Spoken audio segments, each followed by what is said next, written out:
And we're live. Welcome back to another session of the Gilded Dice, where we play through the Storm King's Thunder.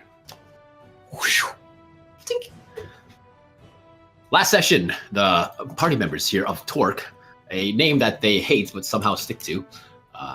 It's not my fault they don't want to stick with the other original name. Found I themselves like bounties and shows, just me. found themselves in a battlefield being waged between frost giants and fire giants, where they met a strange companion, one particular frost giant named Harshnaag, an ex-member of the well-known and old traveling band Force Grey. Harshnaag has been wandering these lands, slaughtering his brethren, and killing other giants that he deemed were dangerous to the lands.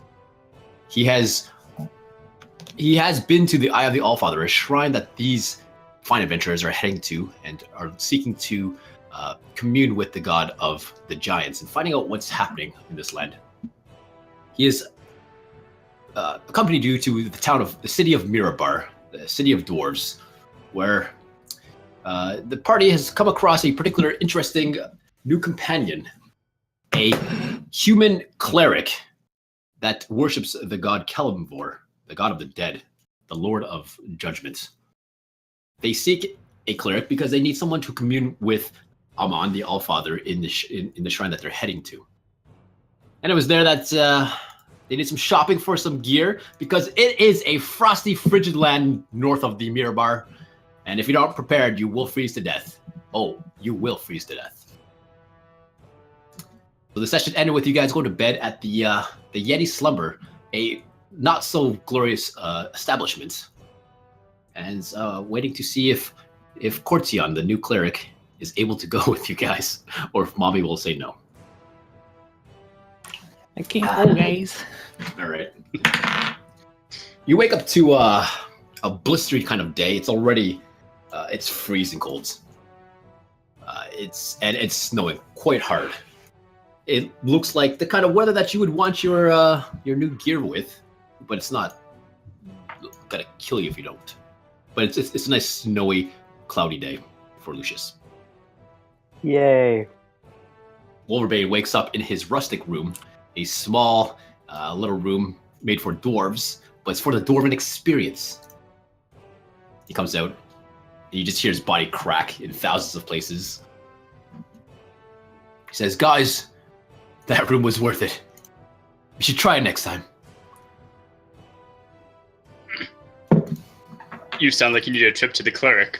Oh wait, we're going to him. Ba-doom-ts. I'm gonna say, yeah, not that you guys are not interesting, but I really need to go to that.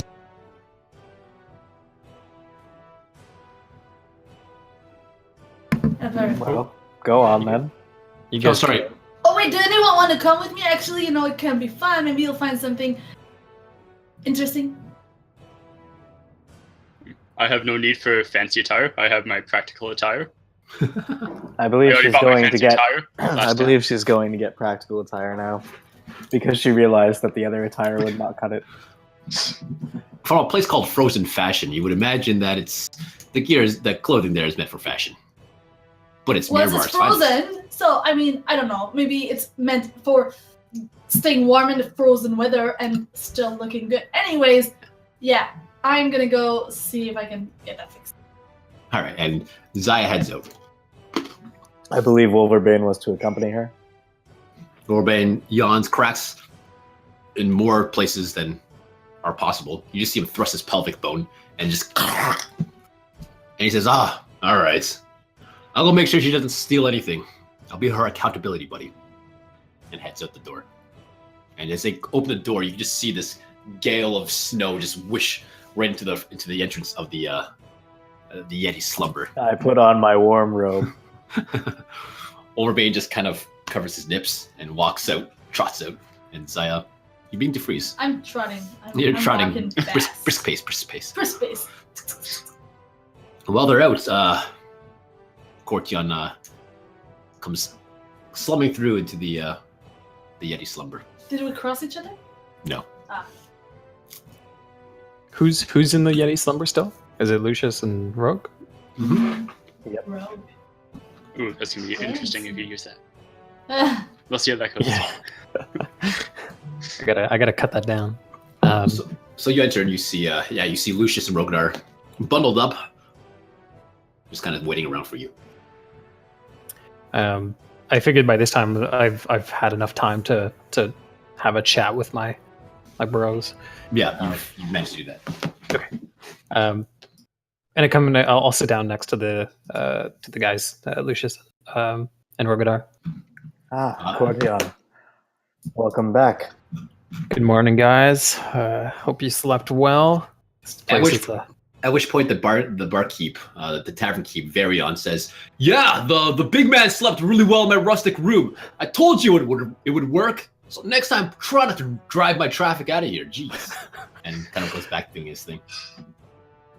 And I turn back to Lucius and Rognar. I'm like, I'm pretty sure I sold him that room. So Let him have this one. You just hear a plate crack in the background. I trust that your affairs are all in order. Yes, so I've spoken to my brethren who are going to hold down the fort here. They've deemed that the plague, the outbreak, is well under control, and it's just a matter of triage and managing the lives that are still affected. I don't doubt that there's still something deep within the cave, but at least they've managed to cut off the source for now. Well, perhaps if we have time after this whole giant ordeal, we could venture down there. Sounds interesting. I definitely think that my work isn't done here. That I'll have to return at some point to ensure that I won't need to mop up anything. I wouldn't want to leave my brethren hanging. But otherwise, yes, I'm good to go with you guys whenever you're ready. Well, once we have finished at the Eye of the All-Father, you are welcome to do whatever you feel is necessary. And All right. I take that as a. Where are you going, Lucius? You're not coming with? Lucius, I'm gonna be your best friend. Are you saying this out loud? No. Okay. You can certainly try. I've tried. Yes, Zaya has just gone to buy some more suitable attire for the journey, and then we will meet with our friend Harshnaag outside. At which point, Zaya and Wolverbane are trudging it through the snowy morning that seems to be picking up into a blizzard. It's quite cold. Wolverbane just walks with his hands on his chest. Says, Zaya, do you know where you're going? Yes, to Frozen Fashion and Co. All right. You follow the path that you took the day prior to Frozen Fashions, and the door is closed. There's a sign on the front door that says closed. I knock on the door. You knock on the door. It's a nice wooden door. There you see there's kind of a small glass window that you're able to peer through. It Do I rattles. see anyone inside? Make a perception check.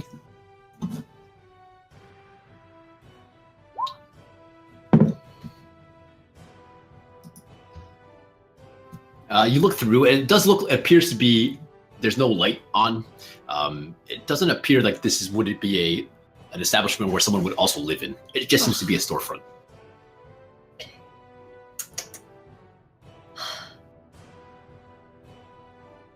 Wolverine just shakes his head. Zaya, they're closed. Let's just go by. Let's go by those. Is there any peasant around? There are a few people out and about. Okay. So- Peasants, like poor people. Well, I mean, like Okay. someone that lives Citizens. here. Yeah. There's a few people out Okay. and about. None of them seem to be dwarves, though. I'm gonna go. I'm gonna go to one of them All right. and say, "Hi, my name is Glitterlux. How are you?"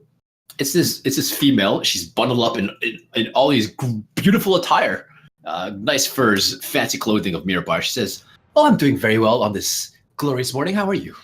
Well, I'm doing fine myself. Where did you get your fancy furs and clothing attires? And she kind of just waves her hand to the fashion store you're standing in front of. She's like, "Why? The Frozen Fashions. It's the most common place for us females to look glamorous here in And Mirabar." how how warm do they keep you in the coldest days? It keeps us warm in the town and south of the town, but for the most part, well, are you not warm in your clothing? Well, right now I'm freezing, but I'm going a little northern than Mirabar, and I'm a little worried about temperature control out there. At which point she kind of does this quizzical look like, are you seriously going to go up north in those kind of clothing? She says that they'll keep you warm for the time, but they're not meant for the mountains. Okay. Also, how often is this store closed, and for how long is it closed usually, and why is it closed, basically?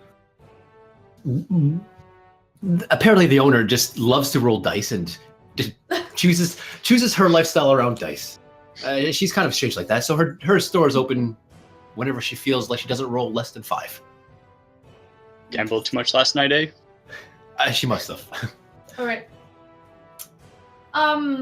Also, you live around here? Yeah, she kind of points down further down the street. There's houses that line all the roads, the bridges. Oh, you live right down there? About 2 minutes down the street. I own a bakery. I'm just heading towards my shop. Really? Interesting. So, quick question while we're talking, since I'm not from this area, and it's kind of, you see, I come from an area where it's not all snow and it's not all dwarfs. Mm-hmm. But I thought this place was a town of dwarfs, but I realized that it apparently is only for the outsider, expecting to see a lot of dwarfs. And what happened to them? The dwarves live here. They live below the surface, like dwarves tend to. They have their forges and their council far below. And they don't come too much No, of course they to do. the surface? When they have to go to their mines and do their trade. But the majority of them live underground. As dwarves do. Okay. Cool. So maybe I'll see you at the bakery. What's your name? She reaches in her pocket and pulls out a dice and rolls it. Why? And she says, oh, this is gonna be a bad day. And she just runs off as she rolls a natural 1. You just get this feeling people are weird here. Yeah. Met someone. You met someone. Woman. Female. Okay, I'll keep walking and I'm gonna go to the look for another clothing store that seems to Okay, so you come across the similar store that's you ask around and come across the same store that these guys went to. It's called Kendron's Axe, and it's a shop that contains mountaineering gear meant for the mines and going exploring and all those sort of things. Okay. I'll walk in. Yeah, you go inside, and similar to what Lucius and Rognar saw, it contains all the gear you would need, of varying degrees of quality and pricing. To get the best gear, as you go around and the shop owner kind of guides you through different stuff. The best gear costed, how much I got, Lucius? 20 gold 15. pieces? I think it was five gold pieces. Yeah, it was super cheap because mine was really much. Not more. for the best gear. No, the best stuff was 15. It was 15. Who Yeah. got the best? Was it that much? Yeah. Yeah. It was 15, 10, and 5. Oh yeah. Okay. Yeah, I did mark that down. So he kind of shows you the best quality stuff, the top of the line stuff that'll keep you the warmest, but does continue to tell you that it is still dangerous. I mean, clothes are not going to save you alone. Oh no, I know. Don't worry. But if you want the best, it'd be 15 gold pieces. So, okay, and I'll say, listen, my friend. You know who I am? She shakes his head. No, Is it a man or? you're my first customer. Is it That's a, what. Is That's it a what you female are. or male? It's male. And I say, well, let me tell you who I am. I am with the Great Wolverbane, and I am a famous performer in Faerun. And let me tell you, if I wear your clothing on stage, I will for sure say where I got them. And perhaps attract more customers toward Mirabar and your store. All right, And make a perception check or persuasion check. Sorry. He's just nodding along like, oh, well, my store does quite well. I mean, we do sell top of the line quality for those few adventurers that dare traverse the spine of the worlds. Oh, but trust me, I cross a lot of people. All right. I can give it to you for 12 gold pieces. The best gear, of course. 12 golds. Save a couple golds. How does that sound? Well, rounding to 10 would be fabulous. You see, as a performer, Morbane's just will outside. make you gain. He's realizing his nips have icicles on them now. He's And just, trust me, this guy outside, he might be a customer very soon when I walk out of here. All right, I'm making 11 golds. And 11 golds. Okay, fine. 11 gold it is. All And right. I put my hand out to shake his hand, and I put my other hand in my pocket to get the 11 coins out. All right, he takes one hand and takes the other hand, and you do hand weird motions, and you trade the gold, and you find a suitable clothing attire that fits your body. I need to remove 11 gold. Ugh, I'm so poor. Good thing I stole 14 gold before. That's what I don't say, I just think it. Okay. All right. Thanks! Glitterlux will remember you. And I bow and I. All right, and you With see my Wolverine outside, and he says, "Oh, so you got some good clothing. If you wore Yeah. that plus the fashionable clothing, Right? I can mix You'll and be- match. you'd be depending on the super temperature. warm." But Wolverine, I really think I should go back in there and get something for yourself. I saw No. some really manly and very winner and adventurous, strong outfits, you know. He kind of motions to his furry body that's now covered in bear fur almost. He says, "Don't worry, Zaya. I come from the mountain. I am the mountain. But you I am fit the it one in who case, mountains." Or in case we meet someone who's dying and He needs shakes his some head. No, clothing. he puts his hand over your face and says, "No, Zaya, trust me. I'm gonna be okay. Let's go back to the others." And he begins heading back to the Yeti slumber. Okay, and we start walking back. All right. Do we walk by that bakery place? No, it's further down the street. I mean, you wouldn't know where it was unless you want to search for it. No. All right, so you guys head back to the Yeti slumber. You enter, and you see Lucius, Rognar, and Cortionn have sat down and are discussing whatever it is they're discussing. You've been- returned. We've been discussing the local politics. Yeah. Of which I still know nothing about. Very confusing. I've only been here for a little while, so I was explaining to them the dynamics of human dwarf relations as far as I had known it. And how the power of this city rests at the Council of the Sparkling Stones, who are dwarves, elder dwarves that deal with the trade and the security of Mirabar and all the crazy stuff that goes on. Lucius is actually quite interested in this conversation and makes a few notes in his journal as you speak. Yeah, you then you learn from Cortionn, who's been around, that the leader of of Mirabar, one Selen Ramur, is a high-standing member of the Lords Alliance, and Mirabar does align themselves with the Lords Alliance. But the true power does lie with the Council of the Sparkling Stones, who decide where and when they send their trade and their ores, and basically make the money and security of Mirabar. Council of the Sparkling Stone. Stones, a collection of Stone. elder dwarves. And again, the security is ran by the Axe of Mirabar, a collection of shield dwarves that protect the city, and particular dwarves that you have met before in one particular tower floating in the sky, when they had come to destroy Do I Zephyros' recognize tower. them?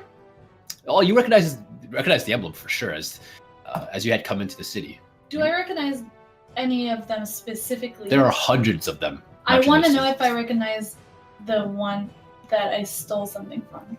Sure, make a perception check. From the odd Wait. axe. Do I have something I can do on this? No. So from the odd axe that you see around walking the streets, they're mainly mounting on the walls and the fortifications. I mean, there are hundreds. Oh, okay. There's thousands of dwarves that dwell below, thousands on the walls. There are multitudes of them. There's no chance. Okay. All right. So the 5 of you have collected yourselves at the inside the inn. Any last minute preparations before we meet up with Harshnaag again? Did Zaya get something? Are you wearing something different? Well, I didn't specify if I was wearing it, but I assumed that I put it on when I left the store. Yeah. So I am wearing my new outfit. She's wearing these fat furs that just cover her head to toe. She looks like a giant, just ball of fur. And she's pretty short already, so Yeah. I can roll my way down any mountain from today on. And survive with Featherfall forever. Well, sounds like we have everything. Shall we head out? We did explain to Cortionn last session that Harshnaag is a giant, right? I don't know if you never, did. you never specified. We definitely didn't. You only asked him what his experiences with So giants are. as we're heading out of the inn, it occurs to Lucius that we haven't said anything, and he turns and says, Cortionn, there is something you should know about our last traveling companion. But you can also keep it a surprise. What would you rather? No, I think I should have asked the question at the beginning. I couldn't remember if I had actually known about this guy. Let's retcon that. Yeah. So I'll ask you about your companion, your last companion. Curious. He is a. Now, before we tell you the most critical detail, you should know that that Harshnaag, who will be escorting us to the Eye of the Allfather, is an old adventurer who has done much for civilization. He was recommended to us by someone just as ancient. He is an ice giant. Or a frost giant. I get them mixed up. These people and their long explanations, they take too But he's long. not like the other ones. Don't worry, Rogadar really doesn't worry about the race and species and the fear and doubt that he can bring upon us. But We rode in his yeah, bag. He was that's quite nice. basically- I'm a little skeptical of this guy, but I'm not gonna fight this. He was dude. recommended by an ancient green dragon. Very reputable source. Spoiling everything. Rogadar, you need to stop. Just worry about the fighting, but don't worry about I kind of turn and sharing step in front of secrets. Rogadar, and I say, he saved us from the midst of a battle between the fire and the frost giants. We trust him, and he will do us no harm.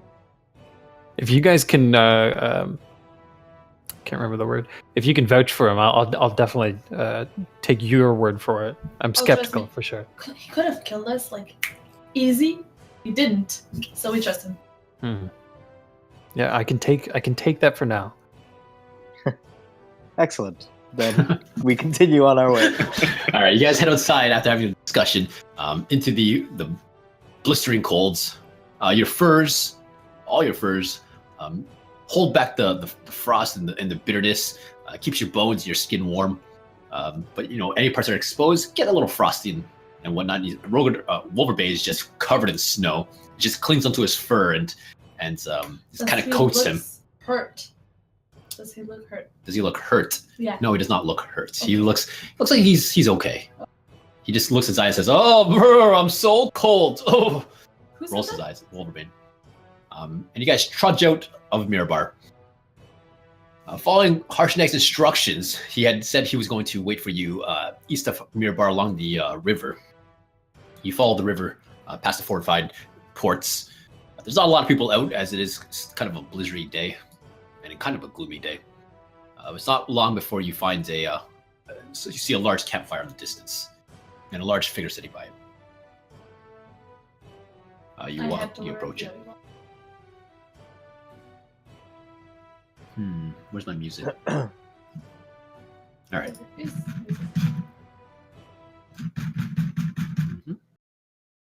Guys, is this the Mirror River? Mirror River? Mirror River? Yes, to all of those things.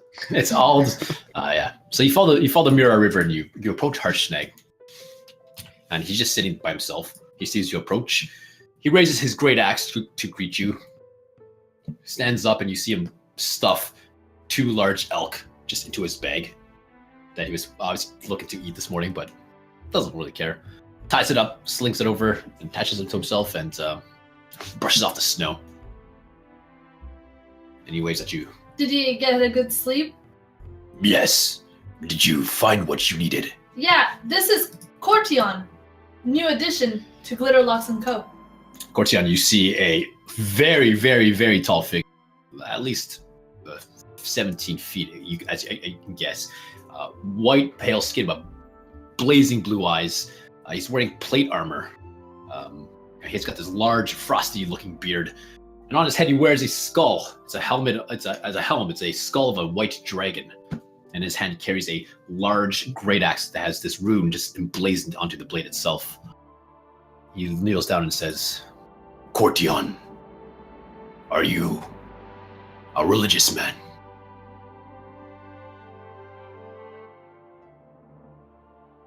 Muted. You just talk to yourself. Can you hear me? Yes. I say I'm a little. This guy is like actually kind of terrifying. It's actually my first time seeing a giant, so I'm a little taken aback. And cool.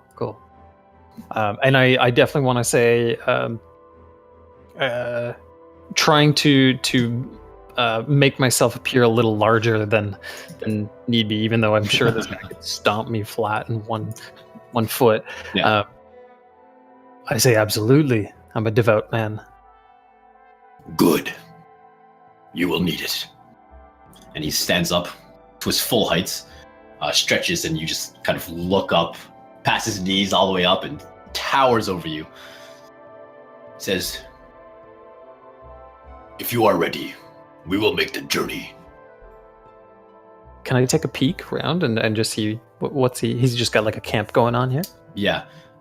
You look around, you get the sense that he's a man of the wilds, a giant of the wilds. He's set up a small little encampment where he slept. He was obviously cooking some elk. He seems to know what he's doing, but other than that, nothing too wild. He seems kind of like a loner, like he's not. Yeah, you get the sense that he's got this kind of man a few words, or giant a few words. He does appear to be a loner, a solo rider. Did you notice his hat? His dragon hat? Yeah. He's wearing a dragon on his head. Cool is that? He's a baller. I want to know like what that rune is on his axe. Would I know? Would anybody know? Look at it. I'm gonna peep it. All right, you peep it. What languages do you know? Common.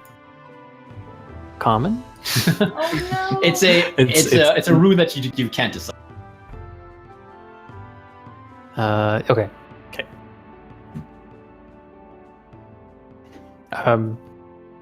I'm ready. He just looks at the rest of you. Orbane's standing there. He looks like a yeti, just covered in snow as it clings to his body fur. He just says, "I'm good." Yeah, but for how long? "I'm gonna be okay, Zaya. I'm just a little cold." Brr! Oh, so cold. I got a cold. And which points Harshnaag just starts trudging off. His head's starting to head eastward, following the Mirabar River. Charging like he's running, or can we follow? Just trudging. Okay. He maintains a slower pace for himself so that you guys can keep up, but he's moving. I just say, Harshnaag, would it be faster if we rode in your pouch again? Rode in your pouch again. He says, "If you wish." Can I go on your shoulder? "If you wish." I wish. He kneels down and swipes up Zaya, puts him on his shoulder, and opens the bag. And inside are just bloodied carcasses of this elk. You see a humanoid figure in there that's been completely crushed. He's missing an arm. He seems to be kind of a tribal, almost barbaric nature. He finds an assortment of just disgusting things. He just opens the bag, allowing you guys to enter if you wish.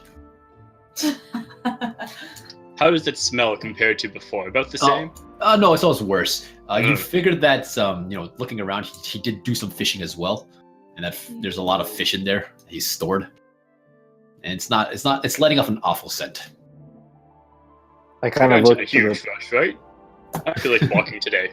I look to the party and I say, well, if I shrug, if we're not all going to ride, then it doesn't make sense for any of us to. At which point, Harshnaag points upriver and says, "It'll be a 3-day journey up the Mirabar River. From there, the river splits.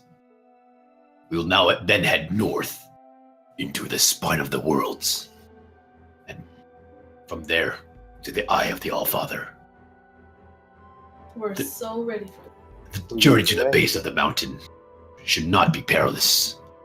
But once we head to the mountains and inwards, that's where the danger will lie.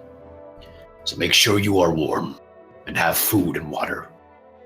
Because once we're in, there's no turning back."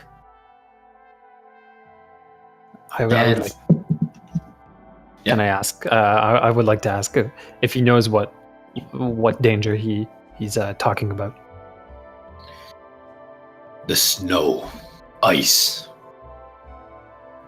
perilous cliffs.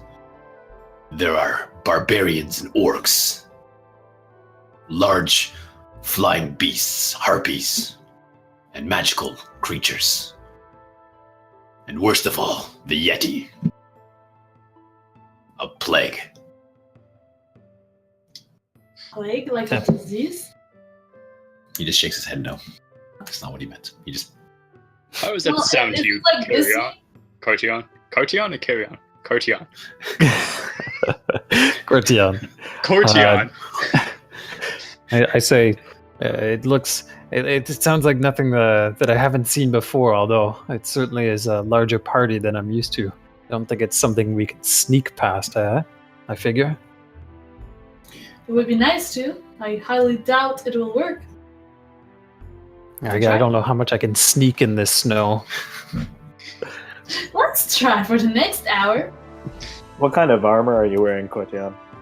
I have. I did write it down somewhere. Let me find it. So it's. I'm just gonna say because I can't remember what. Oh no, chainmail. Underneath a thick black cloak on top, threadbare, but like some like good fur lining it. Get the high quality stuff. Oh yeah. Nothing but the best for Kellamore. Black painted shield, worn and chipping mace, mace with a leather handle. But yeah, lots of black. So I say, you don't look like the sneaking type, Cortionn. I don't feel like the sneaking type as I like shiver. And Now, what you see, Harshnaag starts With Zaya just snowballed on his shoulder. I hate that so much. I try to keep pace. Yeah. All right. So Alright, you're basically jogging, talking about your armor. You don't. You're not running. You're moving. You gotta move at a quick pace, and It keeps us warm, at least. You know. yeah, Harshnaag slows down from time to time to catch up. All right. The journey to the end of the Mirabar River is fairly uneventful. Not much heads up this way. It is colds. The next few days are quite colds. You spend a couple nights along the river. As we walk, can I ask Harshnaag a couple questions? Sure. I want to say, Harshnaag, I'm curious. You were a member of the adventuring group Force Grey. Yes. Do any more of your number still live? No. I'm the last surviving member. And the rest were all small folk, is that correct? They were. Elves and dwarves. Humans. There was a tiefling once. The fall of from Beer the Frigid. From beer, yes. From He kind of Beer? passes his head. How many years ago was that? Approximately. 300-400. It has I been a was long gonna time. say 3 or 4, and all your companions are dead. It has been a long time since I have been to the Father. I will lead you on the same path that we took. The frost giants must live for many centuries then. We do. All But right, I am I'm quite satisfied. old. He says, but I am quite old for my type. I have lived very long. And you know that giants do tend to live for quite hundreds of years. Or try to anyways, before they get slaughtered by their own people. All right. As you guys I think journey that's for the all. next 3 days, is there anything else you want to do as you make your way up the valley of the Kendron? Yeah, I'm sure I've got tons of questions. Well, you got 3 days to decide what they are. I hope everybody watching's got 3 days.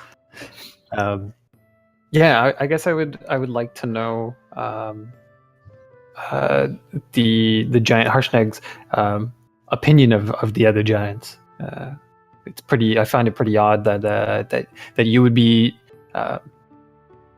solo in the mountains like this when such a clash is going on between the castes. Says that clash is bringing ruin to the land, killing innocents, and destroying giant reputation. I make it my mission to stop evil amongst the giants. Do you feel like it's something evil afoot, or do you feel like it's just giant nature? And I realize how rude that sounds. Sorry. He seems to just completely not understand your The subtleties. of it. Yeah, the subtleties, and says, with the ordering gone, it isn't a giant nature to try to outdo one another. It has always been as so. But the ordering had kept us in check. The storm giants has kept us in check. King Hecaton kept us in check. But he has gone missing. And the ordering is no longer there. And so the giants run rampant. And I must kill them. As they have this discussion and they start talking about King Hecaton, I also want to jump in and ask him what he knew about King Hecaton. We all knew King Hecaton. Yeah, but like, He was what kind of ruler was he? He was a strong and just ruler, the strongest of the storm giants. And did anyone He ruled with the Storm disagreed King's or- thunder. Did anyone like disagree or had like tried to get rid of him at some point, or like didn't want him as ruler or anything alike? Politics and religion are not my thing. But there is one thing I know. No giants, no matter what type, would have dared stood up to the Storm King for fear of the wrath of Amon the Allfather. Okay. Do you? Okay, I might need a bit of a refresher on this. It's the Mhm. princess that went missing, right? No, it was so from what I had learned, the Queen Neri, Queen of the Storm Yeah. Giants, really loved small folk. She had this great relationship with them, and she would often meet with them on a special island off the Sword Coast, somewhere in the sea. And she would meet there and do a lot of diplomatic relationships with various races and organizations. And it was there one time she didn't come back. She had gone off to do some diplomatic relationship with some small folk and never returns. They Right. sent storm giants and found her dead body. At which point King Hecaton just went nuts, went to find his captors or the killers, and never returns. Right. So I say, Harshnaag, while we're on the topic, do you have any theories as to what happened to King Hecaton's wife? He just shakes his head no. And you don't know. The giants disagree with how she felt about other humanoids? Perhaps some. Any in particular? Any tribes? Have you heard any rumors of King Hecaton's whereabouts in your travels, as you have slain and been around so many other giants? Shakes his head no again. He says, no giants I have seen or killed had mentioned the king. I have not made it my mission to find him. Okay, quick background question again. Did we know which island the queen visited? You did not. Harshnaag, did you know which island the queen of the storm giants would visit? He says, possibly. Yeah, but he mentions a location, the coast of. Let's see. It was a small island off the coast of somewhere between Leylon and Neverwinter. The location of this island wasn't a secret. It's you would figure it would be common knowledge for those that were interested. She never met with them in secret. In particular, it was kind of like a diplomatic grounds. There is a name for it though. Can't quite get it this time. I'll have to get that. I'll have to get back to you. But he does mention the location of this islands. Have I ever heard of it? Do I know any stories or anything about this location? Possibly. I don't know the name of it, so I can't search for any information.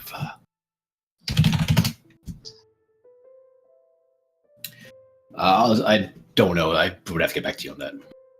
So you may, so make a history check.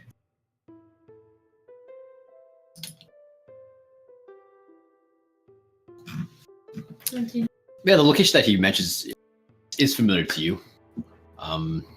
The details are a little bit hazy as you're trying to remember it, but you know it, so maybe it comes back to you after a long rest of sorts.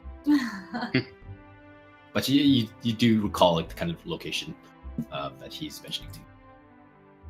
And you will be sure to remind him about that information at a later time. I have a note. Okay. Any other questions as you guys trudge on through the Valley of Kendron along the Mirabar? At some point, I would like to test Cortionn's battle skills just to see where he is. Just a friendly little quick spar one night. Okay. There's a nice night. It's cold but clear, starry sky. Rogar approaches Cortionn. Did you say that?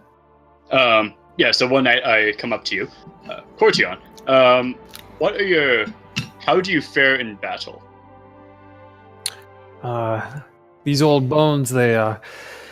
It doesn't look like much, but I assure you I can hold my own. I've been on the road on my own for a long time, so I've learned some tricks to keep myself alive. If you'd be interested, would you mind doing a quick spar just to ease my mind of knowing where you are, of how you act, of how you... I can't think tonight, this is horrible. Rogadar's gift is combat, not words. That is true. I assure you, he is quite good at combat. I feel like it's...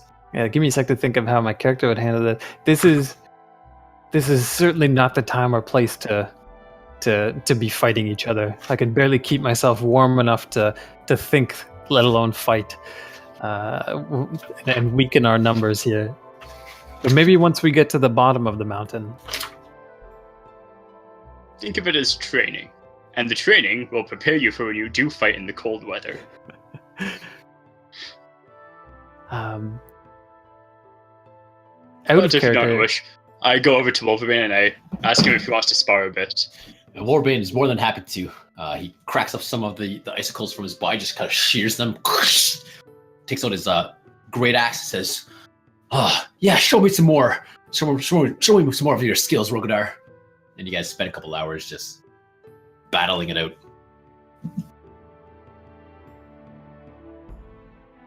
But you don't get a good sense of what Cortionn is capable of as he just watches.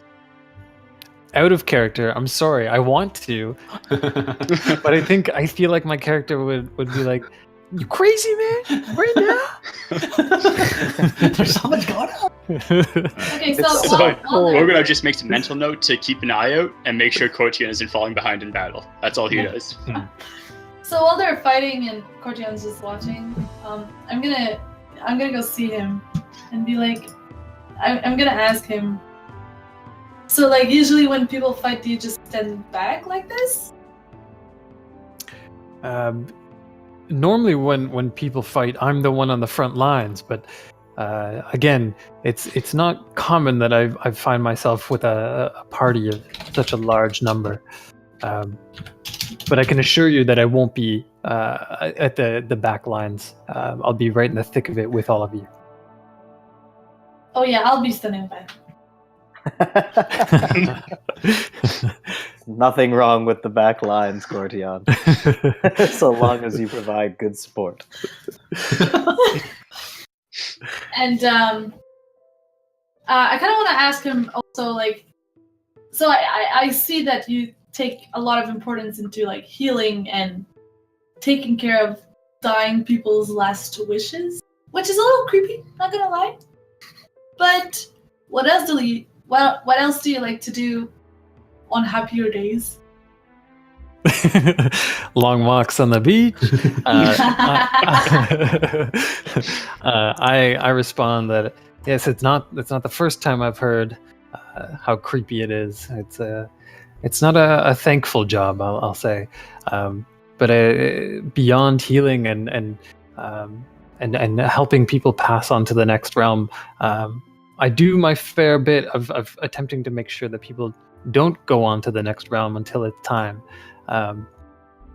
It's not my wish to see anybody meet their maker until they are ready to do so, or if their god is ready to do so. So you'll find me just as eager to heal as I am to protect.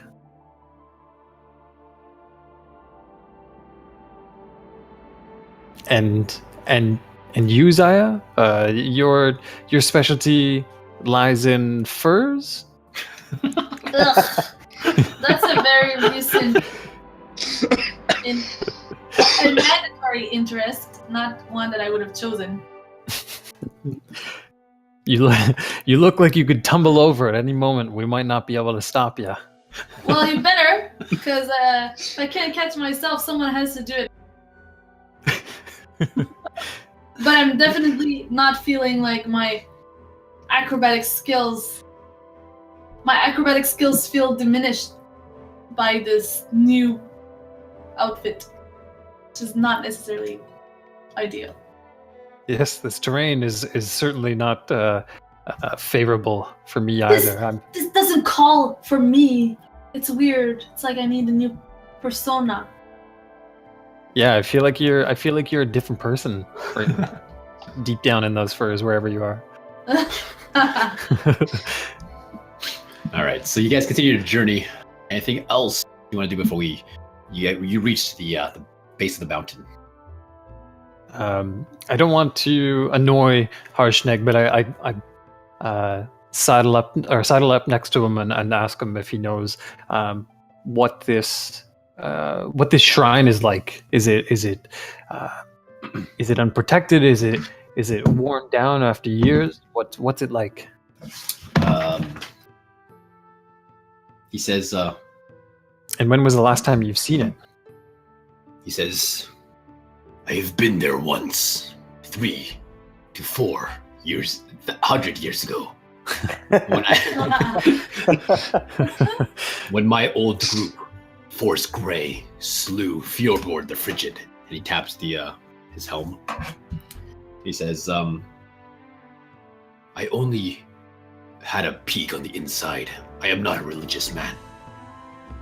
But it is a large shrine dedicated to Aman and the smaller deities of the giants. It is a place where the giants go to commune with an oracle that speaks on behalf of Aman. I do not suspect time has been kind to this place. I would expect some ruin, but all in all, it should still be standing. Fair enough. So I hate to say in all this cold and bluster and dark times that I'm half excited to see it. A shrine this ancient would be a fantastic place to commune with the gods, even if it's not my own. Cortionn, do you know what type of god it is? Like, is it a god we should be worried about or to protect ourselves from? Is it gonna be dangerous? Actually, That's Go ahead. that brings up a really good question, actually. Harshnaag, do the giants consider... I mean, you are familiar with the small folk, and you have no doubt seen their representation of what gods are. Do the small folk consider the Allfather a god, or simply some sort of patriarch? He is their god. Is he a celestial being? Do you know? I do not.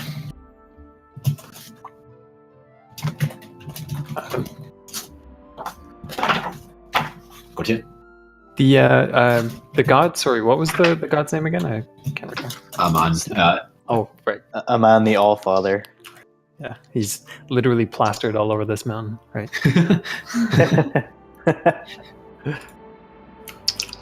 But yeah, no. If I can do a religion check, Yeah. that'd be cool. Yeah, go for it. Is that Cortionn's first check? Yeah. Yeah, And you've it's never a natural one. as you've never seen giants before, you've never bothered to study their Wow. religious backgrounds and Yeah. deities. So Good job, Cortionn. this is which is great because it's gonna be all new stuff and a great experience if you ever make it there. I'll turn to Wolverine and be like, so why did we take this guy again? He says, I don't know, we needed someone to talk to the father or something. Oh man. I peep over and I you best not be challenging my god knowledge because I'll school you kids. Oh, will you with the help of who now? Don't make me roll you down the mountain there. All right, is there any final things you want to talk about before you hit the ends of the valley? As we're talking, I just casually talk to Harshnaag a bit about his fight with the frigid white dragon. At which point he seems, aside from being a giant of few words, combat seems to bring out the best in him. He talks about how old Gnawbone, the ancient green dragon, had helped lure Fjordborg into the mountain pass, and kind of explains that the terrain of the area, how the mountain that the Eye of the Allfather is situated on is kind of like on its own little peak on its own, surrounded by a giant's almost crevasse that surrounds it, which is now surrounded by taller mountains. It's almost like a hidden mountain. And so she had driven Fjordborg down and tired him out, so he had to land on where the father was, on the Allfather, and they ambushed him, and basically he delivered the final beheading blow. But you start to see kind of this rage, this craziness in Harshnaag's eyes as he talks with his battles. And you see his fighting arms twitch a little bit. He just seems like he just wants to tear something apart as he goes through it. After a couple Rogadar, days, like, perhaps a different topic of conversation for a while. And Harshnaag kind of Training wipes. strategies, yes, how to train. Another good topic. Harshnaag wipes a little bit of drool spit that was like frothing at the side of his mouth. He's like, yes. After a couple days and after running out of any exciting things to say or do, I'm gonna notice the runes on his weapon. Yeah, it's one large rune that's been etched on the kind of face of the great axe. And is it something that I have seen? Is it in any way similar to the symbol that was in the shell? It's it's like a similar style, ancient runes. I'm gonna ask him what it means. He shakes his head and says, I do not know. It's an enchantment of sorts. Do I hear Zaya asking? Yeah. He doesn't keep his voice down at all. You guys kind of hear him bellow it out. I'm not trying to hide it. I turn to her and I tell her what it says.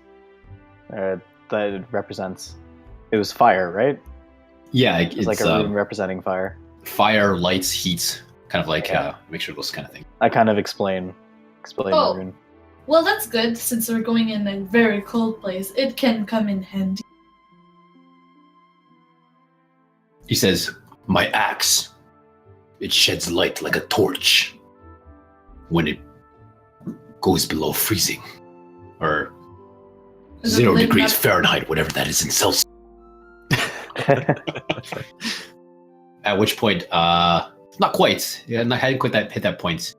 You get this like small glow from it. He also says, I can also use it to heat metal if I wish. And Negative 18 degrees Celsius. Negative 18? Okay. It's not quite there yet. Like the hairs in your nostrils haven't all frozen together yet. But I've hit my nostril. Your scales haven't flaked off. All right. Anything else before you hit the end of the valley? I'm good. One good. I mean, there will be more opportunities to talk if you want to. So you spend the next few days. You had travel across. Further north you went, the colder it was getting. The more appreciative of your fine furs you have become. You realize this is going to be quite a cold trek as you head up the mountains further north. Wolfbane just looks absolutely miserable, but yet at the same time doesn't. Is he faking it? Who knows? He just says, "Oh, Zaya, I'm so cold." Oh. As you, on the end of the third day, you find yourselves at the end of what appears to be the Mirror River's end, as it branches off into smaller tributaries. Northwest of you, Harshnaag points, and you see this large mountain. Just as you're kind of moving to the mountains, just one large one that looms over you as you camp at the base of it. He says, "Tomorrow we will head up the mountain, cut through the spine of the worlds. We must make good time. We do not want to be caught outside in the cold at night. There is a cave that we had found. I know its whereabouts, and so we will head to that same cave, camp there for the night, and then continue on to the Father. If we make good timing, we should reach it in 2 days." So I was a little worried thinking about climbing so much. Yeah, you get the feeling you're going to be doing a lot of climbing. The ground around you is, as you have gone more north, ground around you is icy, caked in fluffy snow, sometimes not. It kind of hides the ice. You find yourself slipping a little bit here and there. It's going to be quite a trek, quite a mission to get there, but you feel that if you just work together, you guys can do anything. Do we get attachments for like the bottoms of our boots for walking on ice? Yeah, Crampons. Yeah. Those of you that went to that mining matters store and picked up some pitons and whatnot, yeah, you got some kind of like sole attachment that had spiky bottoms. So that would have been that would have been you, Rogadar, and Lucius. Did it look like I could walk in them pretty easily? Yeah, but you got a pair that worked well in your Was that your part of my boots. package too? It was not. I got so screwed in this game. Perfect. Well, I put those on my boots then. Yeah, so Rogadar and Lucius, you would have picked those kind of things up. Sweet. Or how did you get this special? Yeah, I paid for the equipment? best. I paid the best of the best. No, you guys But I did too. The guy said that I had the best of the best different too. store. Different store. Oh. You guys went to Kendra's Axe, which gave you clothing attire, and then Rogadar and Lucius went across the street to Right. Mining Manors to get You guys did some pitons and ropes and, quite the climbing shopping. materials, climbing peripherals. All right, now if we're all done, I'm gonna continue on.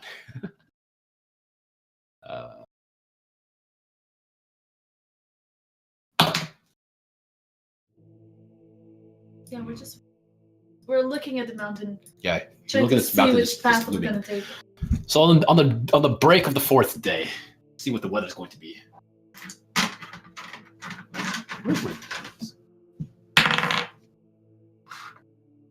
The sun is shining.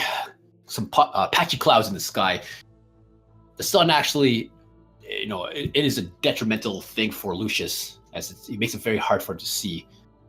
But in addition, the light just gleams off the icy landscape, the bright white landscape, and just reflects every direction. It's hard for you, Lucius, to kind of keep your eyes away. It just burns, and it burns for the rest of you guys too. It's really hard to see it. It's hard for you to adjust in the morning. But I mean, it's just gonna be more of a nuisance. Sorry, is that me? I'm sorry. Get it. Harshnaag wakes up. You guys wake up in the morning from your camp.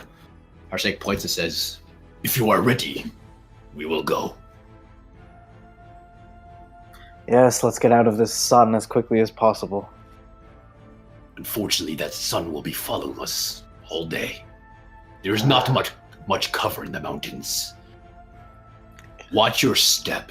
Watch where you go. Don't go too fast. Don't go too slow. Don't go too slow. You had to make it rhyme. Harshnag's not Could the not best finish. poet. I thought about it. I was like, finish that statement. he says, Harshnaag is now Dr. Zeus. if you fall, it could be a perilous journey down the mountain. And he starts to walk off, just trudging it up towards the mountain. Has his axe ignited yet? Yes, as he kind of walks forward, you start to see his axe start to just glow, this bluish glow, and then just illuminates with this kind of bluish light that just scatters all around him, and it dances off the ice, and it almost looks crystal-like as he walks down. Great axe glowing. I go behind. It is cold. As you begin the slow climb up, the higher you get, the colder it gets. It is quite frigid. I need everyone to make Constitution saving throws. Oh no! As the extreme cold now begins to bite at your skin. Do we get advantage because of the furs? You get a lower DC because of the furs. Oh. Wow, Lucius, Lucius is nice and tough. aren't you feeling so great in this weather? I feel fine. I must admit, I'm glad I splurged for the better robes. Yes, those of the blood robes you are starting to realize that it was a good choice. Although it's holding it back, you still feel it pricking at your skin in your bones. You're covering up all the exteriors as much as possible. Gloves, furs, or scarves. Cortionn, who's, thought perhaps that this cold was something he could tackle, left himself a little too exposed, and you find him lagging behind a little bit. The cold is getting to you, Cortionn. I frostbitten. I feel it. I feel it in my bones, Yes. deep within my bones. Oh no. It's about the afternoon, and as you start to lag behind, you're just kind of feeling a little exhausted as you're trying to fight against colds. Harshnaag says, "Bundle up, Cortionn. If you leave yourself exposed like that, you won't last very long." I wrap my furs, my cloak a little bit tighter around me. All right. But however, you do suffer 1 point of exhaustion as the no. extreme winds and the bitter cold just eat away at you. So essentially, 1 point of exhaustion means you have Disadvantage on ability checks and saving throws. There we go. horrible. Until you take a long rest.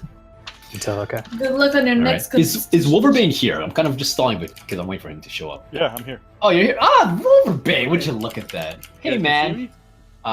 Sorry, my Yeah, cam. you can. My You cam's can always. say Oh, there you are. My cam's always screwed up. Great. All right. Okay. Well, now that Wolverbane's here, let's get started. He's just been Stalling for time. What else do you do? And what else do you do? All right. It's about late afternoon. The sun is high. The weather has kind of maintained itself. However, it is as you kind of gaze behind you from where you had come, you start to see a cloudy darkness kind of approaching from the rear. From your high vantage point along the mountain, it is clear a storm is approaching from the east, heading towards you quite rapidly. Harshnaag says, "Come, we must make it to the cave as soon as possible. Once that storm is upon us, it will be very difficult to navigate." At which point, walk behind him. And we keep following him. you keep following him as you kind of come around the bend of a part of a rocky outcropping. He points off to the distance, and you can just make out a part of the mountain which kind of has an overcrop, an overhang, and you see it kind of goes darker inside into the mountain. Harshnaag says, There is the cave. We'll traverse along here," and points along this cliff edge that you're walking on, and says, "It connects to the other side, and from there we can reach the cave." How wide is this cliff edge?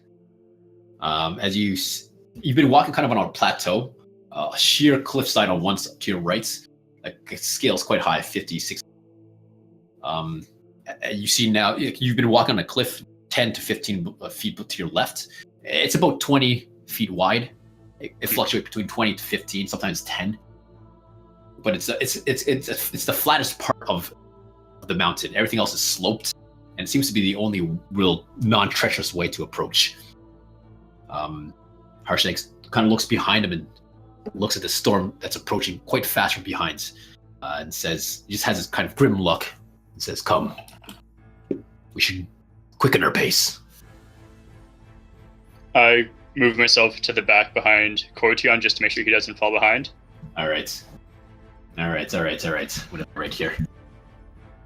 I fall in front, so if I fall, someone stop me from falling back.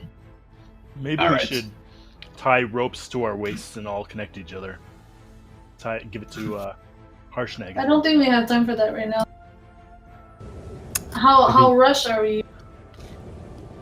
Ooh, I feel cold. We are racing against the storm, right? Yeah. And we got a still decent sized cliff, 10 feet at the narrowest. That's fairly wide.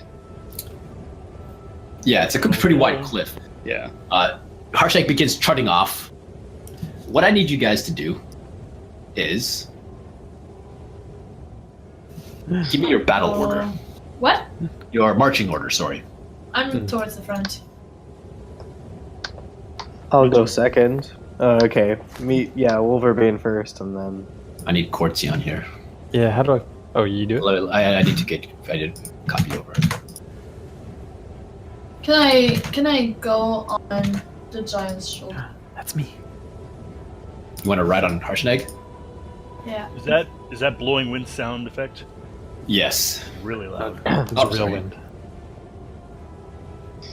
I feel it. Doesn't seem that loud to me, but...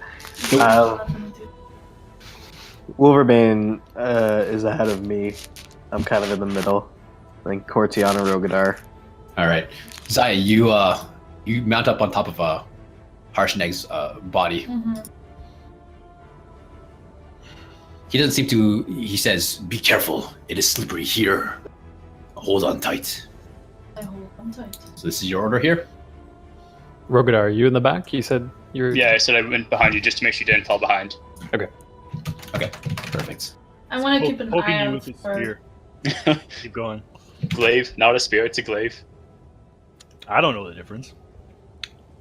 Well, Everything looks a glaive is significantly larger and has a larger blade at the end. Wolverbane Doesn't matter. appreciates the explanation. We had that explanation when we were training on our journey up.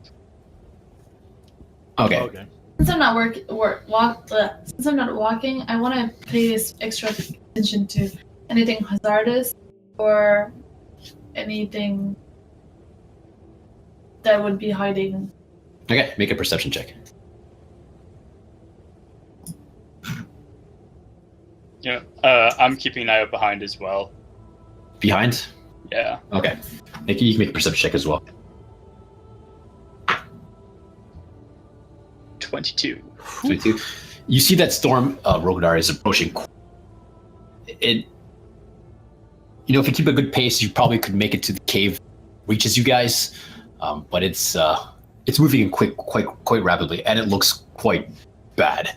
It's a snowstorm, and you can't even see it. It's just pure sheet snow, just blazing, and it's coming quick. And as it's coming in, it's kicking up snow off the mountaintops, just blowing it with it. Zaya, as you guys trudge through along the cliff, the edge, I suppose. You do see kind of above you, as to your right is a sheer cliffside. You notice clumps of snow are sort of, because of the wind, falling down, and towards where you're approaching. And you see that there's a large piece of snow that's about to just teeter off and come crashing down around you guys. Like it's still holding on, but it's like on the verge of. It's like when someone like hits the roof full of snow, and it kind of just falls a little bit, and then just all rushes off. Yeah. You catch a glimpse of what appears to be snow about to rush off the cliff face above you and onto the plateau where you stand. Okay. As Harshnaag and everyone just trudges along. Yeah, I say, guys, make sure you keep close and walk fast and quiet. We are under a dangerous, about to fall snow above our heads. Sorry, nervous, and words are gone. I'm freezing. As Harshnaag begins to approach this area that it's about to fall into. Wait, Harshnaag, stop, hold on. I mean, look above. He stops. He looks up, and just as he does, this wave of just snow just rushes off the mountain and just comes clambering down in this giant pile about 30 feet ahead of him, just bringing rock and snow tumbling down and just falling off the other side of the cliff, seemingly protecting, not being washed away. Let's do Zaya's little perception check. But Zaya's kind of feeling a little too hot underneath her furs right now. Are you? Make a Constitution saving throw. No, I meant like nervousness. Do I actually have to do this? It's fine. You guys navigate across this bundle of snow that had fallen above, and you continue to walk along the cliff edge. I need everyone to make. You guys get to a point where the cliff face gets really narrow. And it's a very single file kind of line. I need everyone to make dexterity saving throws. Except for me? God, not athletics. Oh, this sucks. It's to no. It's as you get to it, get a little precarious. Oh no! Actually, I need one to make for Harshnaag as well. Oh no. No. Oh, well, goodbye. Oh no! We should have tied ourselves together, I'm saying. Oh. Wow. Party wipe. Well, Harshnaag rolled a 2. Bye, Zaya. Man, what did I write here? It's not that high of a D either. Alright. I mean, is it too late to inspire my buddy? Oh, it is too late. Yeah, because he said, come on, roll. Okay. Alright. So, as you guys are now walking, the storm is now pushing. You hit a particular icy spot. You begin to slip, catching yourselves, being careful, not to fall off the edge to your left there to the side. Even with clips on the bottom of my feet, I still right, fall. you actually, yeah, no, you would have still. Sorry,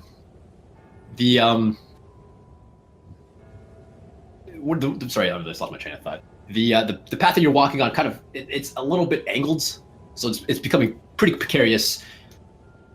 Harshnaag, however, leaving the pack, steps and his foot kind of just goes through the stonework a little bit. It cracks and he loses his footing on his left foot. It kicks out underneath him. He slips back and falls, taking Zaya with him, and he just tumbles.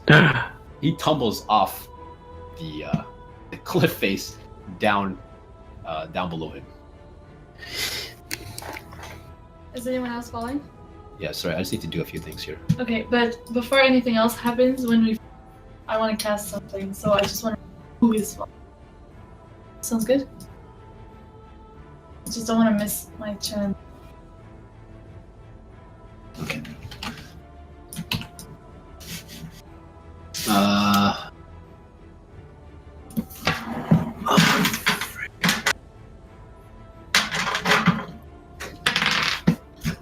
I get advantage if that matters. I have an 11. You have an 11? Yeah. Okay. All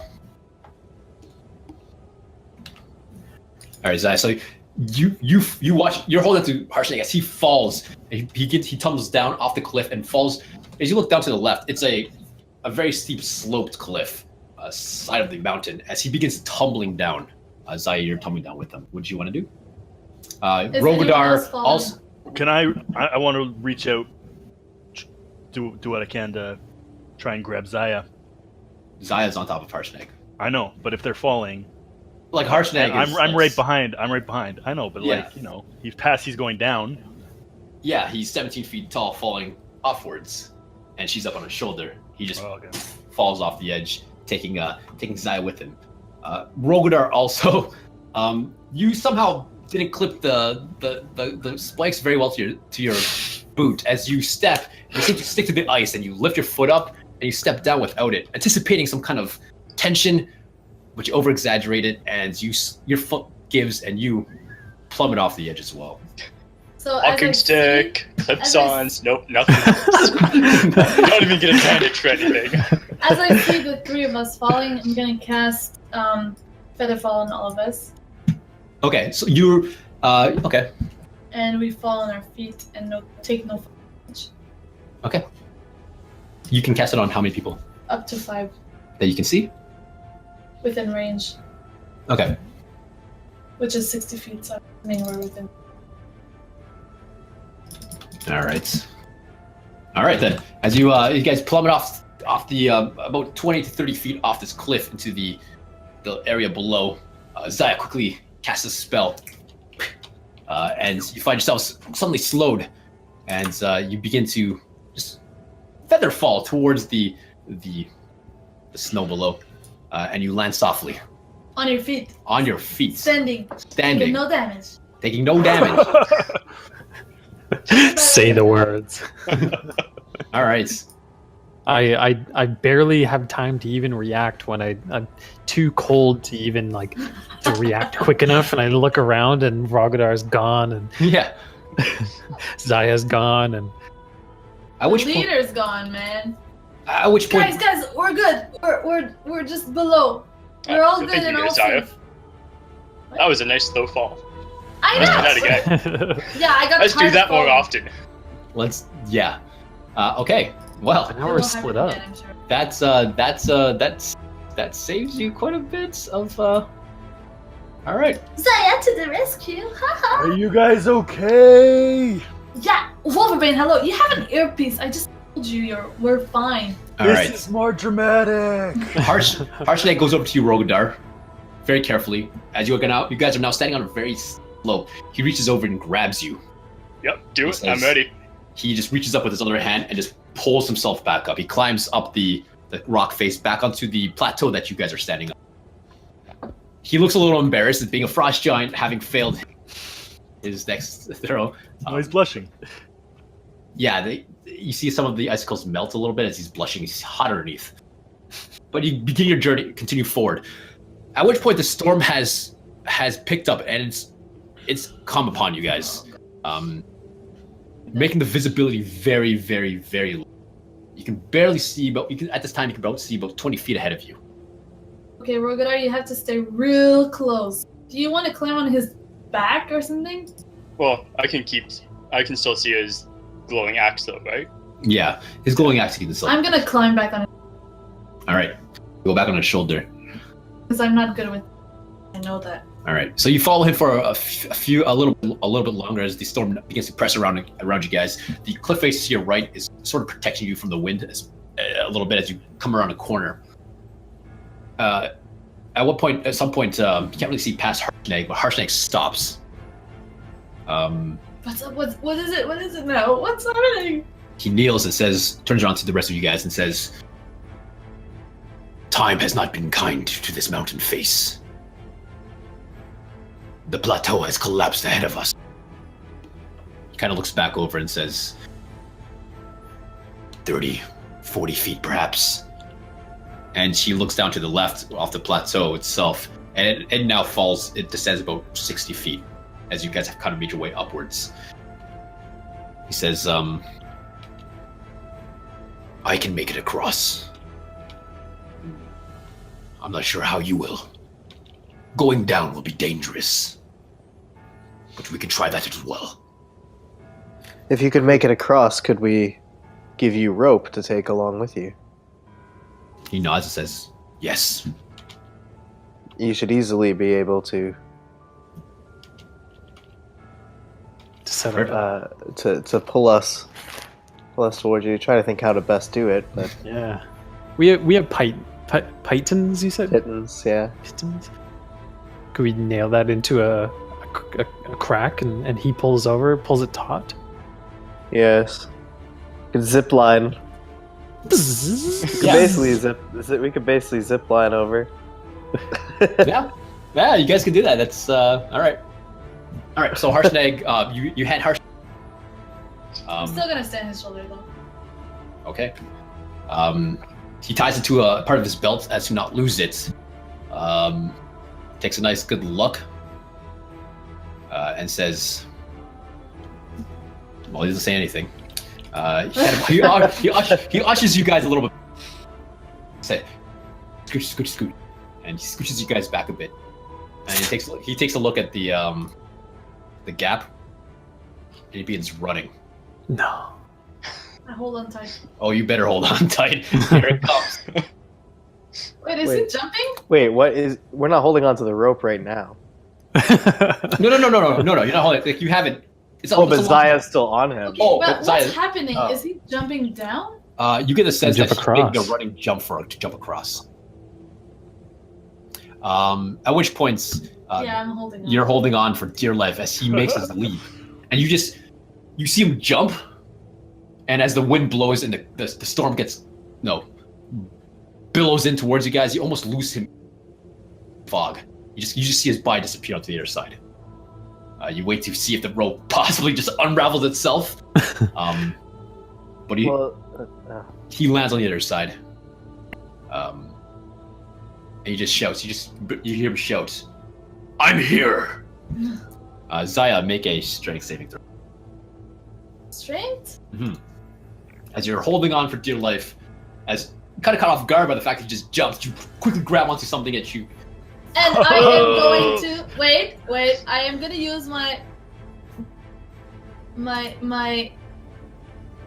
Marta and Dune pendant and roll advantage on a saving throw, so I can reroll, right? No, you get advantage. You already rolled it. Is that what it is? No, we've determined if something gives you advantage after you roll again. Okay. All right, make that saving. Otherwise, you would decide whether or not to use an item after already seeing your advantage roll, right? It doesn't make any sense. throw. Zaya, you being caught off guard for a second, you let go. She's jumping. You quickly grab back on.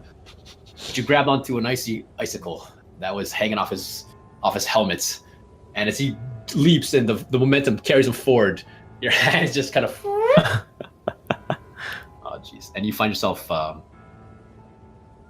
Well, Harshnaag didn't realize you were on him. Completely forgot you were there. He lands and he just shouts, "I'm here!" As Zaya, you find yourself. And you hear the screams of a gnome falling. Wait, I let go of him? You slipped. As you plummet into. Oh! Okay. Make it quick. You're I'm falling. gonna dimension door beside him. As you're falling? Yeah. Make a Like a concentration. Concentration check? As you're what is that? you're falling. Constitution saving throw.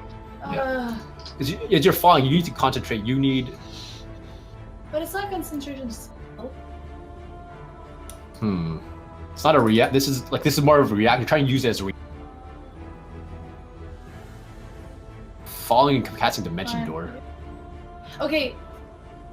Is it different where I make it land, or does it matter? No, it's somewhere you can see, right? Yeah. Oh, but you can't see anything here. Wait, but what if I cast it before we left, like beside my companions? That I definitely know where it is. Yeah, but you fell off while Harshnaag jumped. Yeah, it doesn't matter though. Can you see the ground that they're standing on? No, I don't think I have to see the ground. She knows where it is, though. Yeah, it's. It can be a place you A can spot see. One can desired. visualize. Cool. Yeah, Okay, that's so cool. I'm gonna do that. All right, make a Constitution.